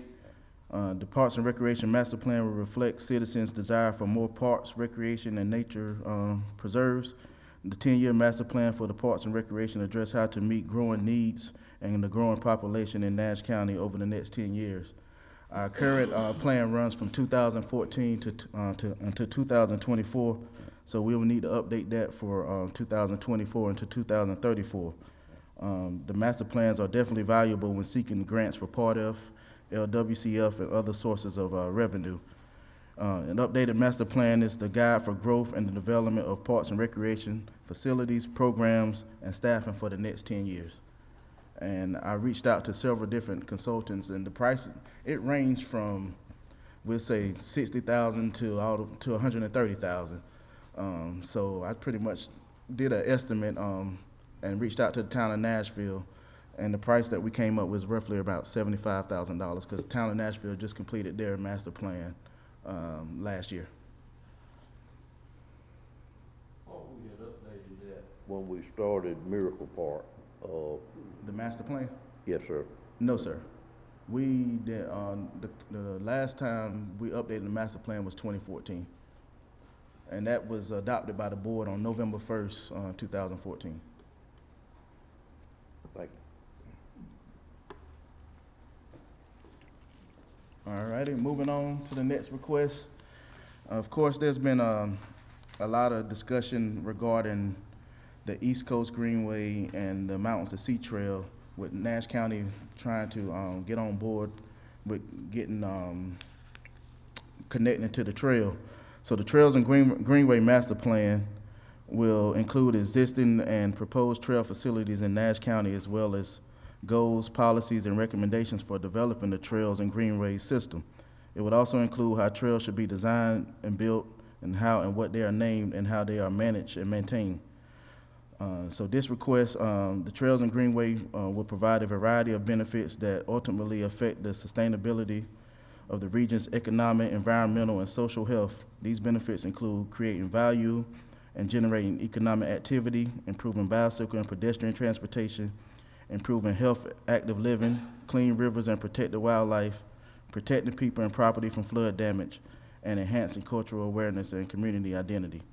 And after, talking to consultants, the estimated, the projected cost would be roughly around $60,000 for Trails and Greenway Master Plan. Any questions regarding the Trails and Greenway Master Plan? Could that be lumped in together and done at the same time with the recreation plan? That is an alternate for an alternate for the Trails and Greenway Master Plan could be included with the master plan, which would increase the price of the master plan approximately, from what I say, between $25,000 to $30,000. So instead of having 2 separate plans, we could include that with the 10-year master plan.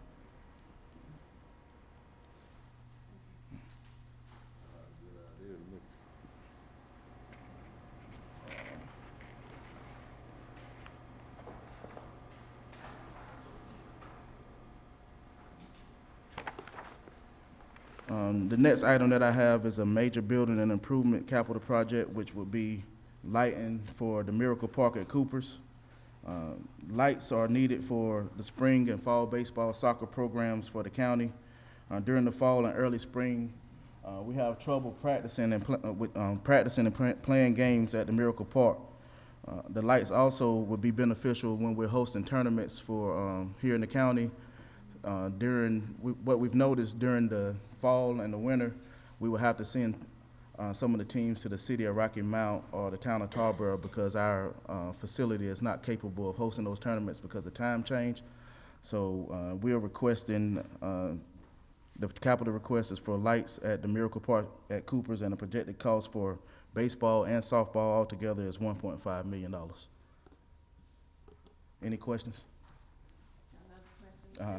Is this cost not eligible to be a part of the Phase 2 improvements at Miracle Park? We've already determined what amenities were included for Phase 2, and so that wouldn't be, well, as far as for grant funding, it wouldn't be able to be funded with grants. Ms. McGee, after speaking with Patsy, she said, to her knowledge, the lights cannot be grant funded. Okay, thank you. Any other questions? Thomas, the lights at Red Oak did, do they lease those from the power company, or did they purchase that? They purchased those lights from Musco. Musco. Yeah. Not leased, but purchased them. Purchased. I think the baseball lights were purchased prior to me arriving at the county, but I do know the soccer lights were roughly around $350,000 when they purchased those a couple years ago. Yeah. Thank you. All right. Lighting inhibit your ability to host tournaments. But most importantly, it gives our participants in that area a disadvantage when it comes to playing against the other parks, such as Glover and Red Oak, because they have lights to practice during the season. At Miracle Park, once the time changes, they're only out there like 15, 20 minutes when the other areas can practice their entire duration of practice. But definitely the tournaments are beneficial as well, but we definitely need to look out for our citizens here in the county and our participants as well. Any other questions? So next, my next request is a fee change request for adult sports. We currently offer a team fee of $300 per team for our adult sports and a $20 player fee. So the request is to change that fee to $50 per player and eliminate the $300 team fee. Our team managers are right now responsible for paying the $300 team fee, and each individual player is responsible for the $20 player fee. The teams are requesting, and staff as well, is requesting that we get rid of that fee and allow the adults to pay a higher fee and omit the team fee. Currently, the players are splitting the team fee amongst each other. For example, if a player has 10 players on the team at $20 per player plus the team fee, the total cost would be $500.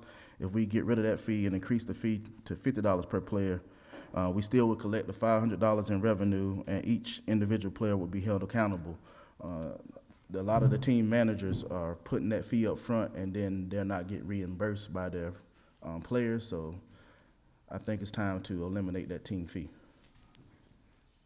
Any questions regarding the fee change for adult sports? And that would be just adults, basketball, flag football, and softball. The player fee, in case if someone wanted to participate, a child wanted to participate in sports, and they do not reside out in the county, that team fee, player fee, is it higher than the regular players that reside in the county? At the moment, we do not have a in-county fee, out-of-county fee for any of our participants, and that's adult and youth. So it's just one fee for whether you stay in Nash County Wake County, Edgecombe County. It's just one fee. Where they reside, isn't it? Correct. Well, I think that's better anyway, but I know Rocky Mountain one time had, if the players resided outside of the city, they paid a little bit more than Yes. They still have that fee in place. as and well. they still have it. Does that seem to be bought in, a buy-in by all that participate in those two sports? It really does. Okay. Yeah.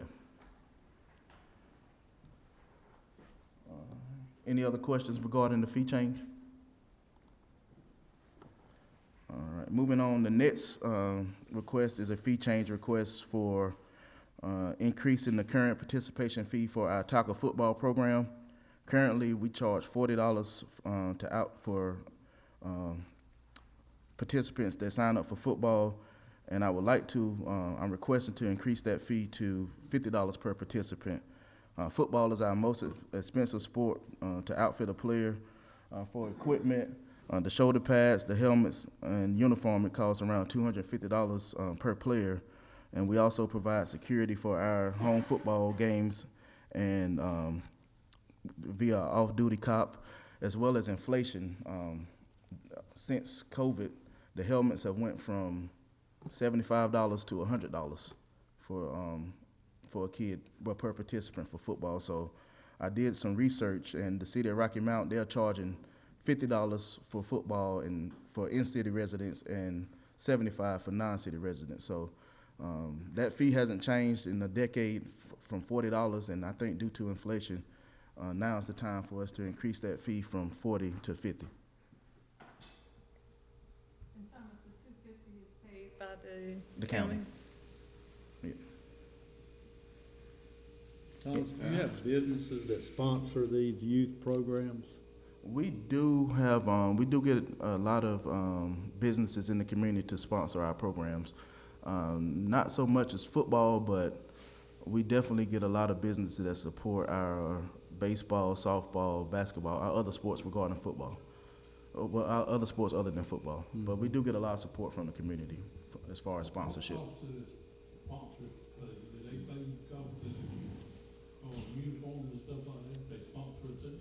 Yeah, the sponsor fee does cover the uniform. They get their company name on the back of the jerseys, assist with equipment, purchasing the trophies, and yeah, that pretty much sums it up as far as what the sponsor gets. If they pay another level of sponsorship, they get a sign at the park as well.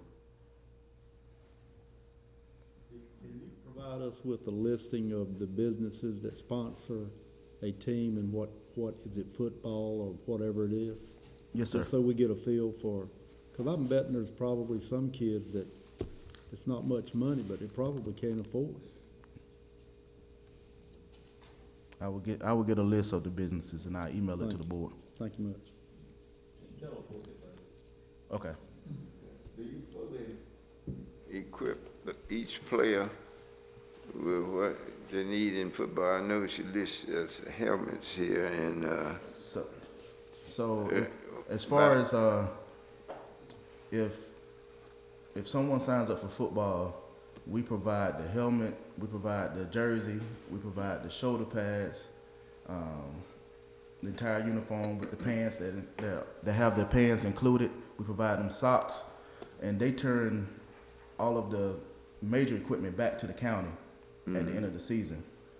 However, they get to keep. We get them a shirt. We get them a shirt to keep because we don't allow them to keep the jerseys because if we had to purchase jerseys every year, that would be a big expense. So the participants are allowed to keep their jersey, their mouthpiece. Their shirt that we provide for them, their mouthpiece, and their socks, and the trophy or some type of award at the end of the season. But they're not allowed to keep the major equipment such as the helmet and the shoulder pads. those players that are running backs, I know normally in football, they have kidney pads, hip pads, and they're not equipped with that. So are they playing the game? I haven't been keeping up with it, but Are they playing the game a little different where they don't necessarily need hip pads and kidney pads? So nowadays, the pads come already installed. The pads come already installed inside with the pants. So we purchased the pants, and the pants already have the hip pad, the knee pad, and the thigh pads. And the thigh pads, okay. Yeah.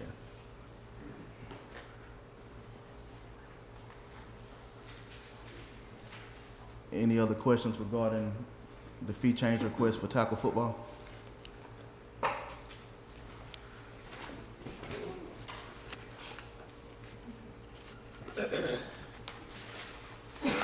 So next is another fee change request, and this is for the other sports except tackle football. So currently, we charge $35 for our baseball, t-ball, softball, flag football, soccer, futsal, and volleyball programs. And we are requesting to increase this fee $5 from $35 to $40. As I mentioned, just like football, the price of equipment, trophies, uniforms, and officials has consistently increased over the past years, and we are looking to provide security at our youth basketball games due to several incidents that we had with spectators this past basketball season. And the off-duty officer is $25 per hour. But more importantly, inflation has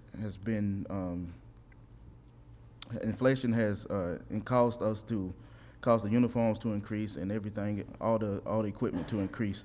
So we're looking to increase this price $5 to $40. Any questions?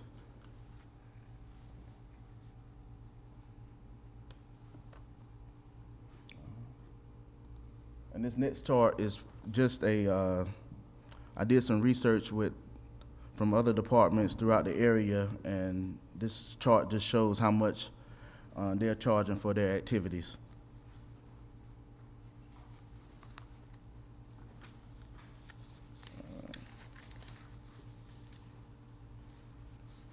So that concludes the request for recreation. I will now move on to park maintenance.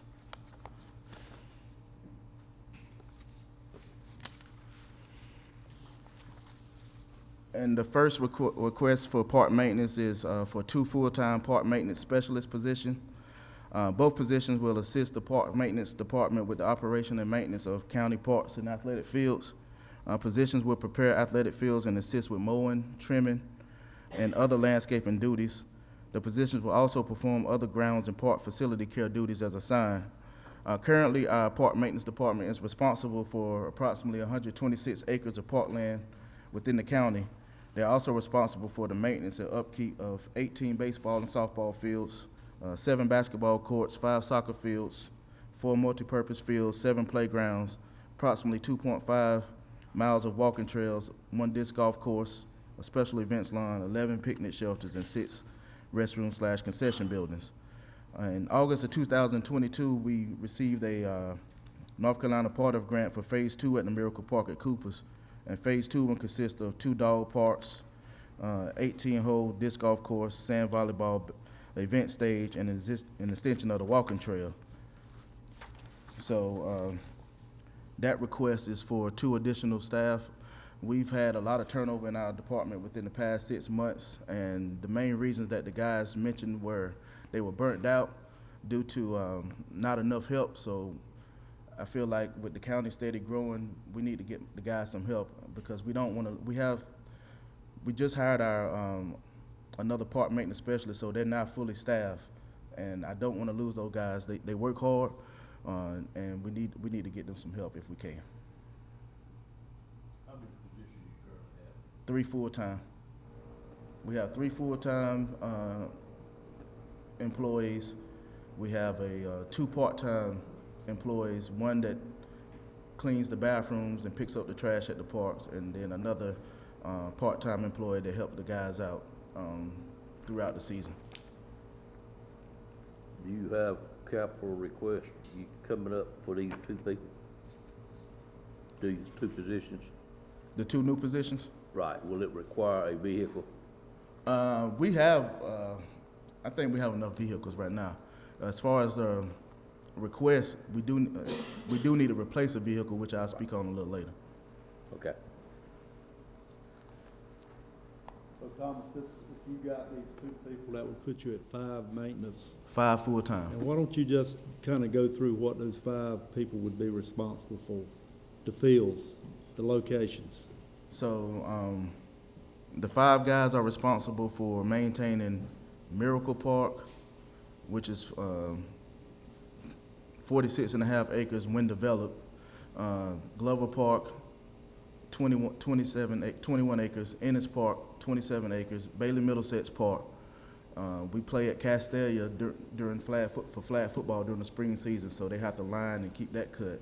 We play at Bailey Elementary. We play at Nashville Elementary. We play at Bailey Middlesex Park, which is roughly around 20 acres, but 63 acres whenever we finish developing that park. And they're responsible for inspecting the playgrounds. We don't want to catch a lawsuit because the playgrounds are not inspected properly. They are responsible for cutting grass during the season. On any given day, we may have 10 to 12 baseball fields going, so it's a lot going on within the department. During the off-season. So during the off-season, these guys assist with the special events that we have going on. They also do little odds and ends jobs for other departments within the county.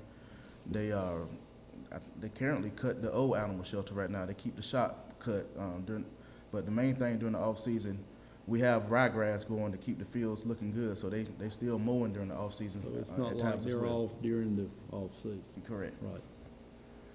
Thank you. Any other questions?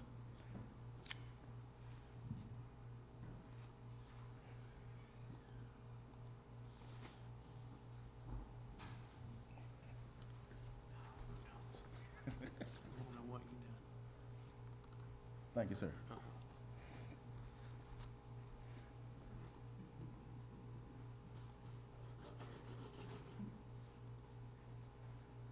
Okay, so the next request is for additional help for the park maintenance staff. Currently, the budget for our park maintenance guys for part-time is approximately $36,000. We're asking for an increase of $33,617 to assist year-round with the preparation of the athletic fields and landscaping duties. As I mentioned just a few minutes ago, the guys are burnt out. They need help.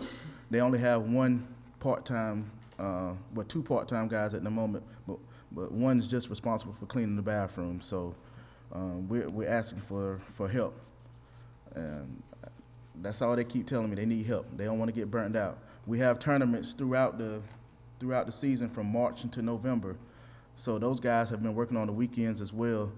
Monday, if we have a tournament on Saturday and Sunday, they work Monday through Sunday. They really don't get a break because the grass don't stop growing. So we're trying to get them some help so we can have it where they're not working every weekend when we have those tournaments. We have scheduled right now 20 tournaments for this year, and the guys don't mind helping. They just don't want to get burnt out. So any type of help could be greatly appreciated. They are. We had a couple years ago, we'll say 5 years ago, we were doing probably about 10. Now we may do anywhere between 20, 25. It all depends. But we have 20 scheduled at the moment right now. Any questions?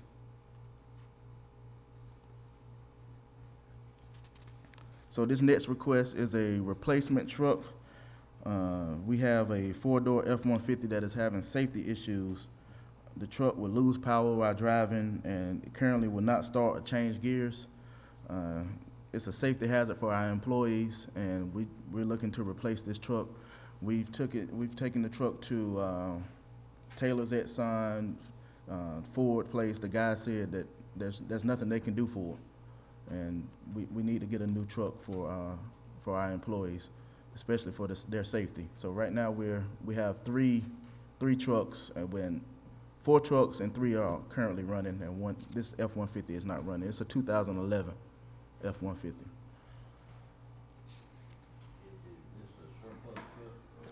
No, sir. I think Sue purchased this truck. It was 10 years ago. Would be what? Surplus truck. Well, it must, or the price you got it in. Oh, yeah. Okay. Oh, I thought you was talking about the truck that was. No. Okay. No, I'm talking about the new truck evidently is something you go get out of state surplus. Yes, sir. Okay. If not, I want you to buy me a truck too. Any other questions regarding a replacement truck? All right, moving on to the next item. How I go back down?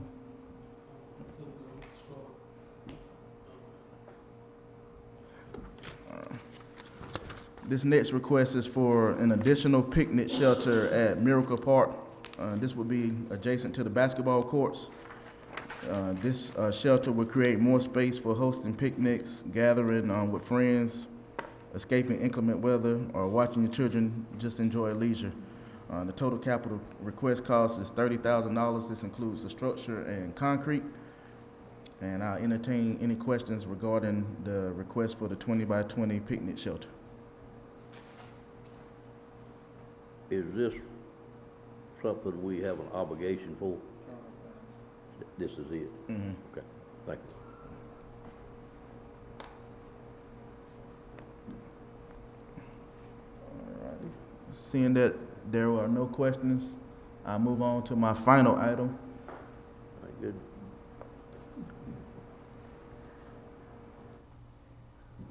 I'm struggling today. So the final item request is for a John Deere Pro Gator. This John Deere Pro Gator is it has a sprayer attached to it, and it will reduce with contracting costs, lead to less frequent mowing, better weed control, assist with healthier and safer plant surfaces due to insects such as fire ants and black widows. The Pro Gator also has attachments that can be purchased to help us become more efficient as we grow. Since fiscal year 18, we have spent approximately $50,000 on contracting and spraying and fertilizing. So we have the new parts manager that we hired. He's very turf savvy, and he has his pesticide license, and he knows all about the grass, and he can spray, which can assist with reducing that cost from contracting it out. He's saying the reason why we need to get a turf gator, a Pro Gator, is because it has a thermometer, speedometer on it, which can assist with controlling the speed. He said you have to go a certain speed so the chemicals won't fly. He's a pro, and it definitely can assist with us cutting costs. Any questions?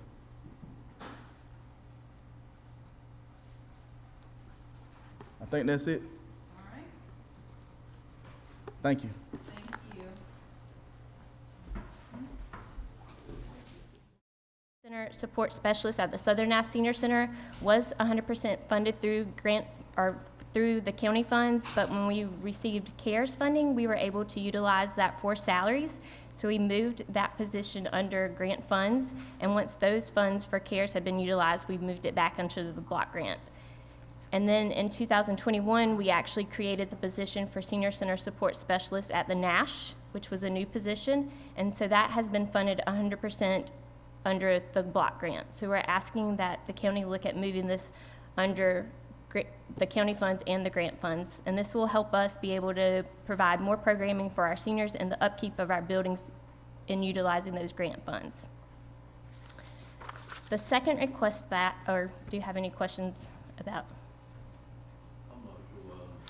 What we're saying here, if you could help me with it. Sure, so it's two positions. They are existing positions that total the 102,660 there. Currently, the grant is funding them fully, and the request is for the county to support those two positions at 50%. So the request is for the $51,330 from the county to support those two positions. And these positions are for our front desk receptionists, so they handle the day-to-day ins and outs of the people that are coming in to our buildings and things for signing up for people for programs, so they're very vital. Does that answer your question?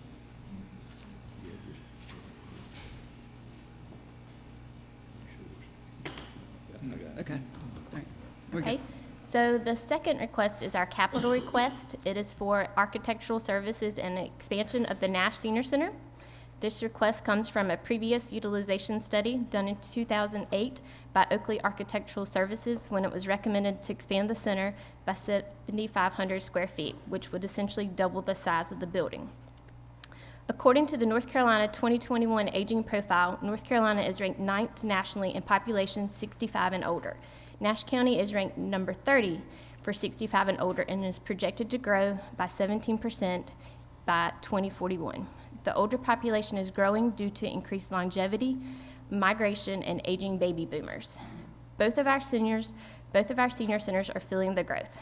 In 2021, we started using My Senior Center. It's a new software to track membership and participation. In 2021, the Nash started with 0 members. By 2022, we had 615 members. And currently, as of yesterday, we had 1,067 members registered. On average, the total check-ins for participation in programs or use of the facility can range anywhere from 100 to 140 members per weekday. Programs are limited to a number of participation due to space constraints. So the handout that I've put together for you actually gives a snapshot of each of our rooms and how we're utilizing the space to best fit it based on the amount of people that we have coming in. We actually had the fire marshals come out and measure the rooms and give us an idea of what we can use. So for example, Exercise to the Beat, one of our most popular exercise programs that is held in the large room 2 times a week, only has room for 35 people to participate. It is so highly demanded that people are being turned away because each class reaches capacity. And I will share that storing 35 exercise balls and buckets is not an easy task. So we've actually taken over staff offices, our foot care clinic, and moved fitness equipment just to accommodate these. A survey was taken, and based on responses, we have decided to actually start a 3rd class this upcoming quarter. As a joint department, Parks and Rec and Senior Services would be able to partner for more events, such as the Grand Bingo that we just held this past Saturday, which was highly successful. And our members are passionate about the Senior Center. So I have included for you a list of signatures that they've been passing around for a petition to request an expansion of the Nash Senior Center. An expansion to the Nash will allow for us to be able to provide quality services so Nash County residents can age in the place of their choice and feel connected to their community.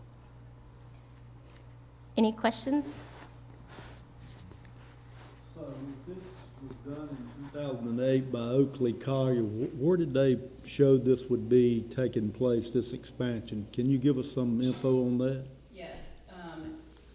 I don't know if you have been in that parking lot and know that there is a lot next to the building.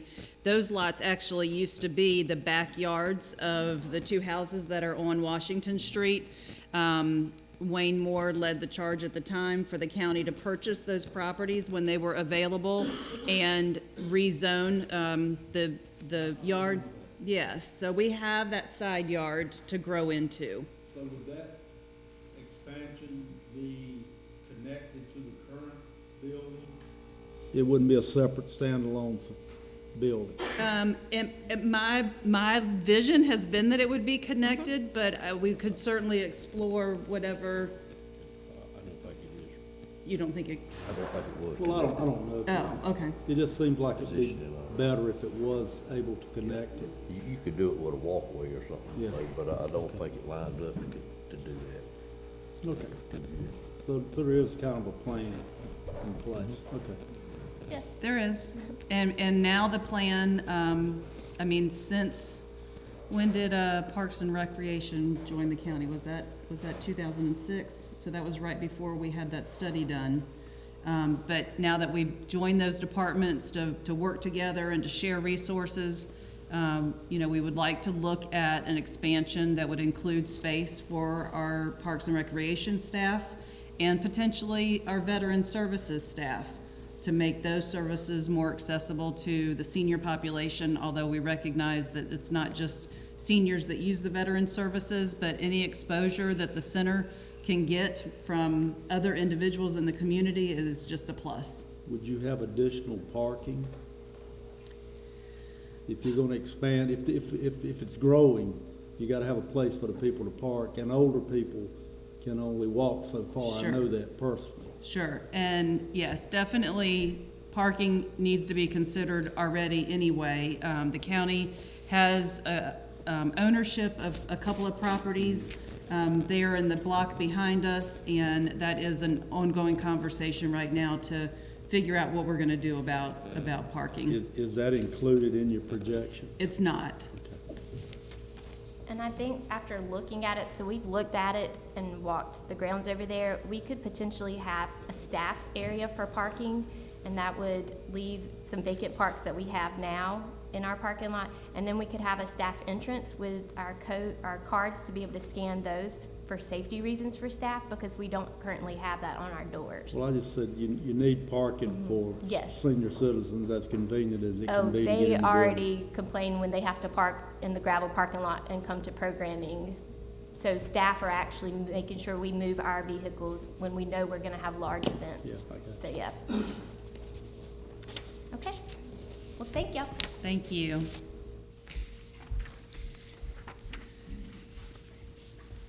And we will ask for Anthony Rogers for Veterans Services.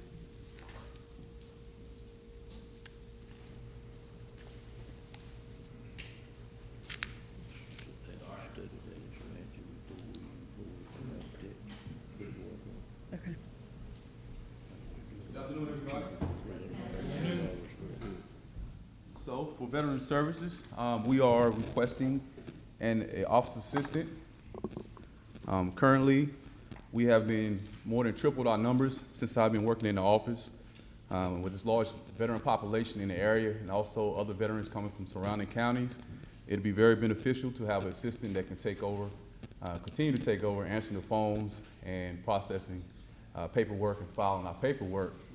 And also the veterans, right now we're using a temp from different temp agencies. I think we had about 4 temps and 3 interns over the last 5 or 6 years. So it'll be very beneficial for the veteran to see a familiar face, someone they're comfortable with, because a lot of times the veterans don't feel comfortable talking to someone they see new. So it'd be great to have someone in the full-time position as an office assistant to have in that office just to be familiar, and also someone I don't have to retrain every so often, a couple of months, just because we lost someone else. So that's what we're requesting today, is that new office assistant 4 position. Is it just 2 of you now? Is that what you have up there? Well, it's 2 veteran service officers and it's 1 temp right now. So you got 2 full-time and a part-time? Well, the temp is a full-time position. She's just filling that position as a temp. Okay, 3 full-time. 3 full-time. Since this was converted from an Edgecombe Nash Veteran Services to Nash, can you go back and look and see what your client numbers have done? Because I know it's done nothing but gone up, but can you give us, it don't have to have it today, but whenever it's convenient? Well, I do know, when I started in 2017, we were about 60 people.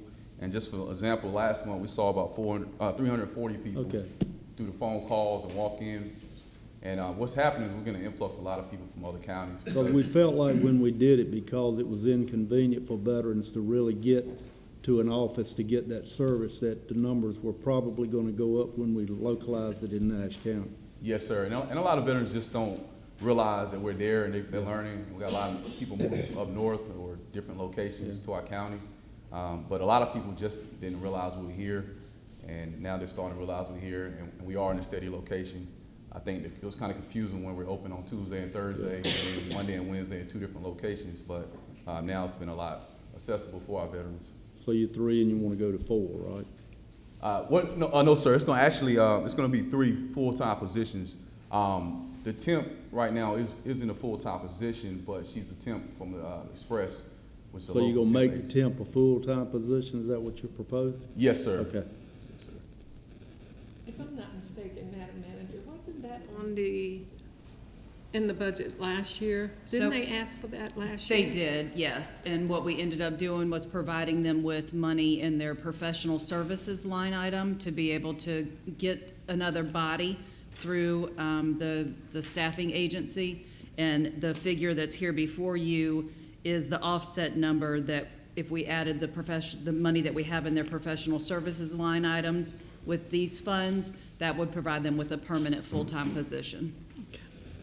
We got halfway there last year. We want to get the other half of the way there this year. Anthony, you talk about other counties. What other counties do you see people from? So we're actually seeing people from all over the county, from Wake County, Edgecombe, a lot of Edgecombe County. I don't want to say too much, but a lot of people from Edgecombe County, Wilson County. They're just pleased with the service they receive, so they come here. We try to get people in within a couple weeks. Some counties have just appointments only. We do walk-ins and appointments. For example, my schedule's booked out like 3 weeks right now, but we try to get people in as soon as we can and process them as soon as we can. A lot of them veterans' wives passed away or whatever the case may be. We're just trying to facilitate them as soon as we can, as soon as possible. And that's what we're dealing with. Do you give any priority to Nash County residents? We try to. It's just hard because there's so many calling. They call from like a 252. We have a certain interview process we do. We go through and we call, and we try to get them in. Be honest, my main priority is we have situations of veterans are homeless. We try to get them prioritized first. Someone who's just lost their spouse, and then from there we try to do kind of triage. But it's hard because we set those appointments out, and like I said, right now we're at about 3 weeks. So we try to get everyone in, but it's so hard with distinguishing those two types of people from different counties in our county. Do you have an idea of what % of your clients are not Nash County residents? I do not. I can go through and look. Since I've been in the office, we helped about 2,600 people and I have a spreadsheet. But I would have to go through and look at it individually to find out that detailed information. I wouldn't want you to spend a lot of time on it, but I think it's something we should look at. And well, I think it's just something that we'd like to know. Yes, sir. I'll work on that. Yes, sir. Well, they do have an office in Wake and Edgecombe County. Yeah. So, well. I'll work on it. Yes, sir. But don't spend a lot of time on it, just. Yes, sir. Yeah, because you need to see the clients, it sounds like. Yes, sir. Yes, sir. Any other questions? Thank you. Thank you all for your time. We'll call Mr. Bill Hill. Dr. Bill Hill? Dr. Hill? I think one of the things that Anthony didn't say was he's so good and comprehensive. I think a lot of folks from other counties come to this office. I think they just prefer that, even though there's some offices in Wake and Edgecombe and different places in Wilson. I would like to preface this discussion by giving out two report this past. This is COVID, nothing to do with budget, but it's good news. We had 15 new cases this week, 0 in hospital over at Nash, and no deaths this past week. There are a few more copies, but you'll get that tonight too. I'll send that out a little later.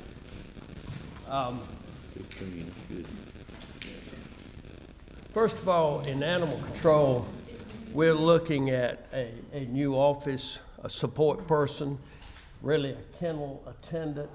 I think this would do wonders with answering the phone, feeding, cleaning up after the animals, doing a lot of things with paperwork, greeting the citizens when they come in.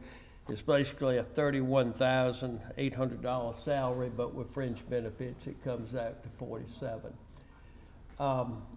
A capital expense in animal control would be a truck. Now, we looked at the trucks this past year. We've just purchased, thanks to Mr. Rogers, helping me with a state contract price of $40,300. The box is about $28,000 on the back. But we do have a replacement this year, and we're purchasing one as I speak. But next year, we'll be running up about 160,000, 170,000 miles on that truck. So I'll request another replacement of a state contract pickup truck with the box, and that figure is included in the $71,000 for the truck and the box. I think that does it for animal control. In the health department, we're seeing 2 social worker positions. I've got, none of those are local funded. They're all Medicaid reimbursable positions. Of that $66,000, it's really a $47,000 salary. One's in split in outreach program between the obstetrical high risk or pregnancy high risk and high risk children. We just need another person in that regard in working in that program. And again, no local funding would be involved in that position. The other one, which is really a community alternatives program, the CAP program, is again a $47,000 position, but when you add fringe benefits, it comes to $66,000. And that would be for 2 reasons at least. One, we've got a Sharon McCoy, a 35 or 6 year employee who will be retiring in a couple of months in the new fiscal year. And we'd like to bring someone for that position, retiring, but of course that would absorb into a vacant position. But also the state has been asking us to expand our caseload. When we expand our caseload, we expand the reimbursement by that proportion to take care of the position. We keep a hefty reserve in those 2 programs, and we would be able to finance those 2 positions through Medicaid reimbursement, no local funds involved. In capital, we always buy surplus vehicles. It's 4 at $16,000 a piece. 3 would be in those programs up above, and 1 in the general health department. Again, 1 would be in the obstetrical area, 1 would be in the high-risk children's area, 1 in the CAP area, and then 1 out of the general health department budget. Those 3 of the 4 vehicles will be paid out of Medicaid reserve funds and would not be out of local appropriation. Okay. When you look at some capital expansions here, we've got $1 million, well, they'll be next fiscal year or not, in renovation if it takes place on the hospital campus, or if we're looking at a new building with the purchase of land, got $12,650,000. We're currently in about 27,000 to 28,000 square feet in 5 buildings, and I do have it itemized per building. We're about 10,000 in our health department in Nashville and about 7,100 in Rocky Mount. Then we've got an annex building, and we've got a modular unit back of our unit. And of course, we got the hospital office where we're, a hospital campus office, we're about 5,000 feet there. We think we'd need at least 40,000 square feet. I was looking at some old figure. I'm looking at Mr. Davis now, because he's going to correct me because I'm always behind on what prices are. But I was looking at 40,000 square feet, and I was estimating years ago about $170 a foot. I'm sure it's a lot more than that maybe now. I'm not sure. But that's what I got. And of course, when you look at a health department, it could be completely different, you know, configuration. But that's what we've got in capital expenses in the health department, whether it takes place next year or not.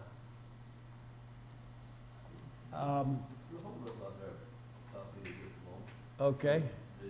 The renovation money, that's an either or. You either build a new building for the big figure, or you renovate the hospital building for the renovation dollars. Is that what you're saying? That's right, either or.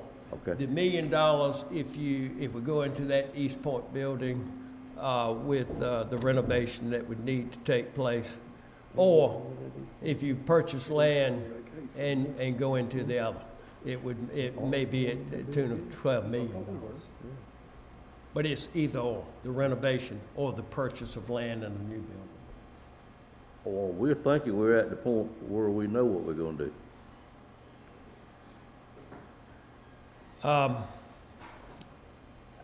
I'm thinking that too. I've seen some eviction papers on the building. Okay, Whenever, I think it's a matter of time rather than what, but I was thinking there might be some discussion at some point whether that would be preferred for the hospital as a purchase from the county, or whether that would be the place for us to consolidate our county offices. But that's very well the place it would be. That's what we've certainly talked about. Will all of your operation function at that location? Yes, sir, we would plan to I know consolidate. you got plenty of room, but logistics, can you function out of that one location and it all work for you?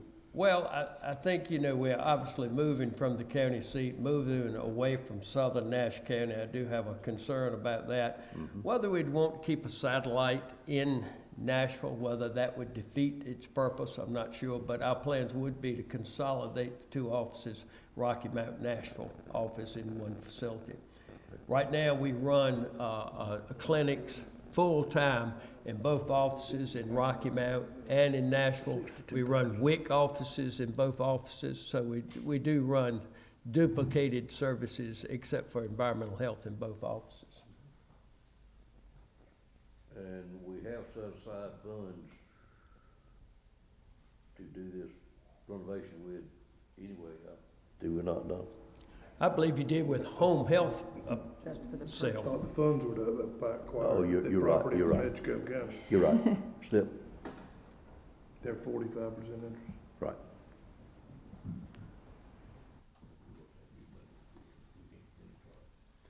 In solid waste, that salary would be for a solid waste manager. It's at the tune of $62,900, which comes out to $86,000 and some change with the fringe benefits. It would really be a full-time position. Right now, we have 2 half-time retired, knowledgeable individuals.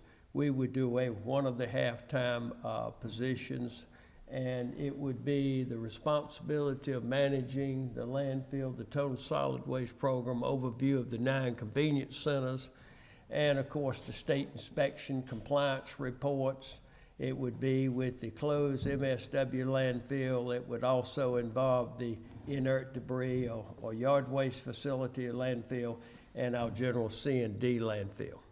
So it would be a new position out of the enterprise fund that would take care of that I'm requesting in that particular position. But it would do away with a part-time position or half-time position we have in the budget.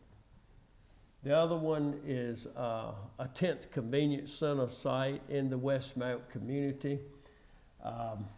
Put down, I think, around $1 million, maybe $800,000 or $900,000, but $1 million for the construction. Put enough in there for purchase of land, whether it's 2 or 3 or 4 acres, but we would have $1.5 million requested in there for a 10th convenience center site.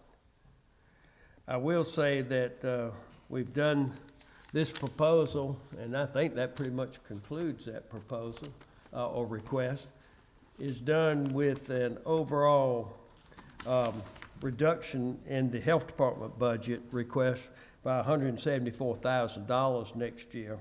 It's a $78,000 increase in animal control, but $128,000 reduction in solid waste for next year, and an overall $40,000 reduction in local appropriation request for next year. So I'm not asking for any additional local appropriation. In fact, it's a reduction from the current year.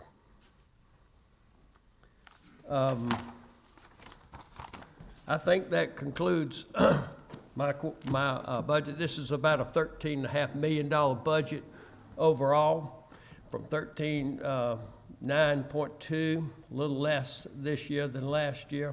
In the health department, about a $500,000 animal control, and a 3.6 or so in solid waste. Yes, ma'am. Explanation or something I need cleared up. The new health services building, if you all were to move in that, you said all of your services would be consolidated in that one building? It would be So consolidated. are you saying the Nash County Health Services downtown Rocky Mount. Yes, ma'am. Would that, are you saying that would no longer exist? That's right. I think we'd be so close, 2 or 3, maybe even 2 miles from that facility, that office and the Nashville office could consolidate into one office on the hospital campus. That is the thinking that we've had. And I understand that thinking, but still it would be difficult for some people who live in the city of Rocky Mount to even get to the old East Point site. Right. We have checked the bus line, of course, that we would have still in place. And that statement's also true, Commissioner, for the folks coming from southern Nash County, that would not be able to stop over in Nashville. We currently go to Bailey 1.5 days a month to deliver our WIC services, so those folks don't have to travel from southern Nash County for WIC vouchers and nutritional services. But your point is well taken. It would involve inner city Rocky Mount if that's just a decision to move to the hospital campus, but it would also involve the folks from southern Nash County to come through Nashville or bypass Nashville to come to Rocky Mount. I would almost ask we have some negotiation with the city of Rocky Mount and see if they would even be willing to leave that, still give us that office or that building and have part-time people there at least to serve the citizens in the city. Yeah, that's our building. We own that building. Okay. Yeah. We bought it from a bank. I think it's Pioneer Savings and Loan, and before that it's Dr. Doyle, Derbyshire with downtown Rocky Mount. So how hard would it be to maintain it and keep it as a satellite in the city? It would be a duplication of effort, but it can sure be discussed. Okay. Make more sense to me to consolidate them all together and put the satellite offices, Springfield for Bailey or something. Well, and I mean, I would even be in agreement with a satellite office in Spring Hope Bailey, but also one in the city of Rocky Mount, because we have a lot of people who have a hard time with transportation and even going to the hospital. I think that would be a burden. So I just ask that we look at that and consider it. From a clinical standpoint, we do see about a half of our caseload in Rocky Mount as opposed to what we see at Nashville. So from a clinical, we see a lot of maternity care. I used to say we delivered 50% of all the prenatal care in Nash County. It's probably more like 42 or 3% of all prenatal care is delivered in the county health department. And that computes out to about 450 different unduplicated count of women a year come through the health departments for prenatal care in both Rocky Mount and Nashville. Not to mention family planning and child health services and some of the STD clinics that we, of course, provide too. Do you see that much difference between Franklin Street and Hospital Lane? It's not so much the difference. It would be fine for someone like me, but I'm saying. I don't mean distance, I mean, is it really that much difference in your mind? Yes, there is. Considering, the clientele that go there, the people that go there, a lot of them do not have transportation. And it's easy for them to get to the downtown health department as opposed to getting a ride or catching a bus. Does a good number of the people in Rocky Mount come to the Nashville Center? I would think they possibly do. Well, some probably do, but I'm sure most from Whitaker's, Battleboro, and Rocky Mount go into We have different services. We offer the same services, and some would prefer coming to Nashville sometimes. But I guess some in Nashville might prefer going to Rocky Mount. But we offer the same clinical services in Rocky Mount as we do and nutritional services as we do in Nashville and Rocky Mount. And generally, we pull from Whitaker's and Battleboro and the Rocky Mount area for Rocky Mount. I did have one other item I wanted to, with the fees. Before you get to that. Excuse me. I thought we were thinking one time of having a satellite office there on the hospital campus, the mental health. It used to be the mental health building. And that's what we're talking about. And that's what you're talking about Yes, now? sir. Yes, sir. I know I had stepped out. Yes, sir, excuse me. That's the consolidated place we're talking about. It would be all health would be at that location you're referring to. You're saying we're moving out of Nashville where they are now into that bit. Nashville and the Rocky Mount office would come together there, Well, as I wasn't proposed. aware we were gonna do that. I knew we were talking about having it as I thought a satellite. No, it would be. It's gonna be the headquarters. It would be. And my concern was the people in the city of Rocky Mount having a difficult time even getting to the hospital. So.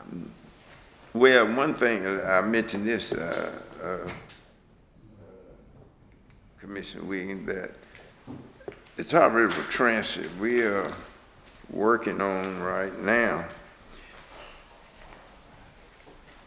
grants to, Tar River Transit. Right, with you. Boy, working on grants now, and you might have already signed the papers. We have. To, rather than just having designated routes, people can call and get transportation where they need to go. Yeah, we're looking at turning part of it into an Uber-type system, which Wilson has already done, Wilson County has Good already thing done. is, they're not gonna give up the route, but we want to add, this is what we want to add on to what we can provide through the Tar River Transit. Yes. That's a good point. So if they need to go to the hospital, they can just call the transit, they'll take them there. Yeah, And we are doing some of that now. I know there's a program going on at my church on Wednesday, and handicaps want to participate in the transit, bring them up there and come back and pick them up when they need to be picked up. And they don't have that long of a wait. The other item, Commissioner, were you I'm through. finished? Yeah. Okay. The other item would involve a fee increase, and I think we're fine in solid waste with the rural household fee that we increased several years back from $96 a year to $125 a year. That $29 increase really did help. It gave us about about $522,000 more. We're looking at a tipping fee increase, though. We don't need to touch the rural household fee. We're at $125 per household, 18,000 plus rural households in Nash County. But I would like to request a tipping fee increase from $48 to $58 a ton. This is primarily commercial. It's at the landfill. We do about 10,500 tons a year out there.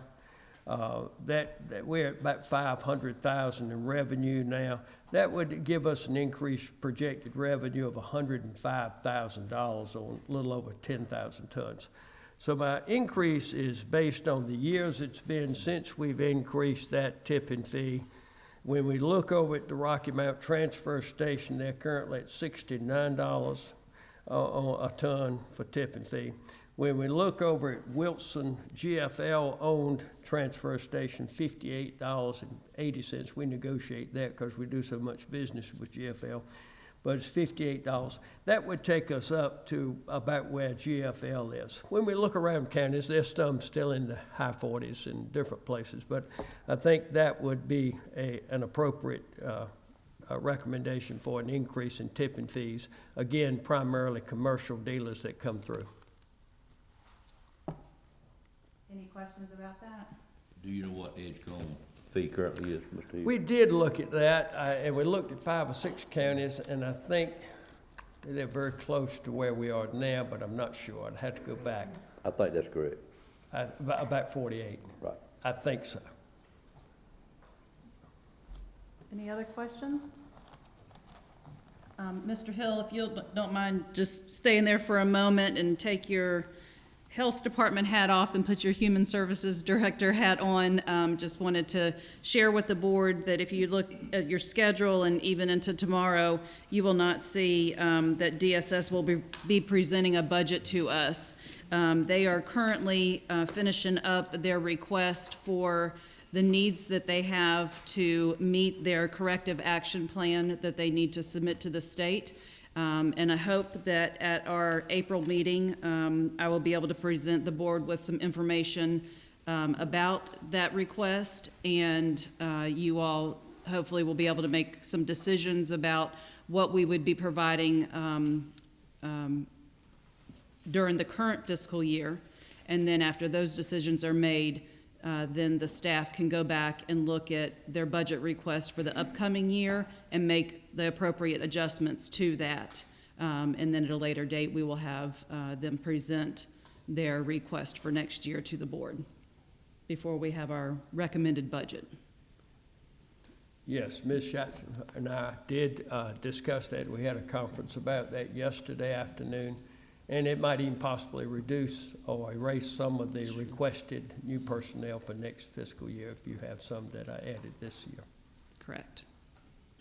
What you're saying is some of that, to respond to the state, is gonna require some action on Monday, possibly, or to meet the deadline of the return of that report. That's correct. Okay. Thank you. Okay. All right, thank you. Thank you. And the last item that we have on the agenda for today is, it says presentation summaries by function. So if you will turn back to tab 9, 10, 11, and 12 are summaries of the information that you all received today from all of the departments. So again, thank you to the finance staff for giving us those individual pages to walk through with the departments today. But now they have summarized this information for you by category of fee changes, new positions and reclassifications, capital items, and major projects.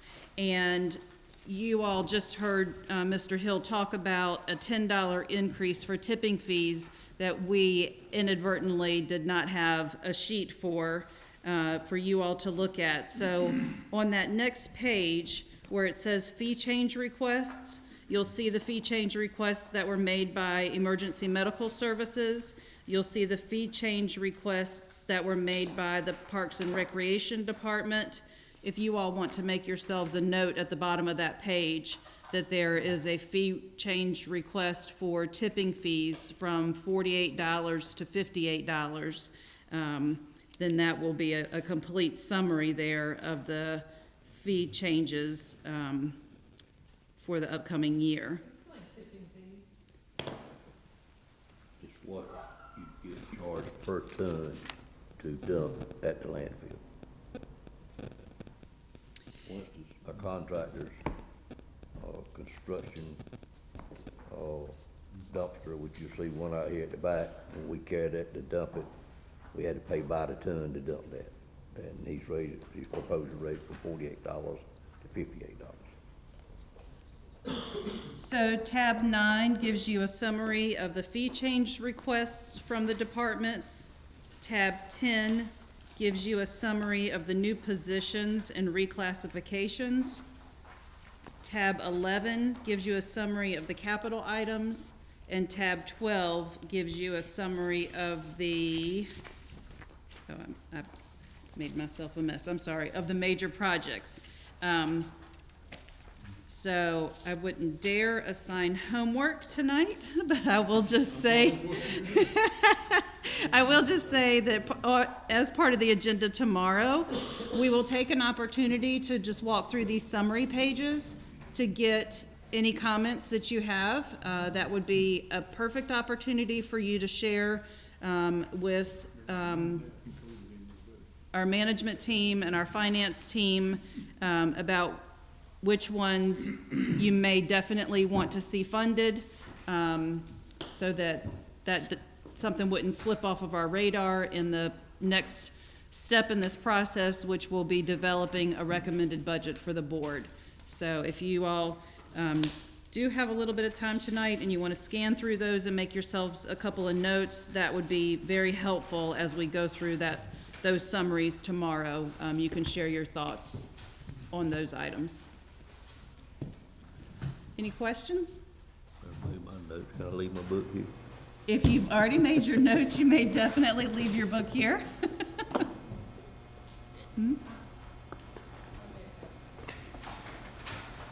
Okay, well, if there's no questions, we will get started with, we have a biscuit bar in the morning. We have a biscuit bar in the morning at 8:30, and then we will begin the meeting at 9. And hopefully, we will not go to the end of the day tomorrow.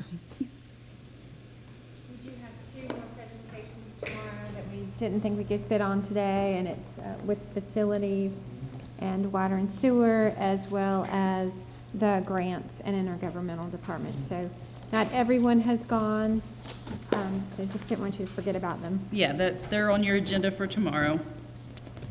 Okay. Do you need to recess the meeting? I'm sorry. Yes, we need to formally recess the meeting.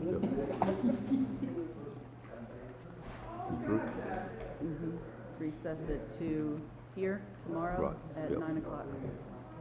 If y'all ready, I would entertain a motion to recess this meeting until 9 o'clock in the morning. So moved by Commissioner Leggett, second by Commissioner Combs. Any questions on the motion?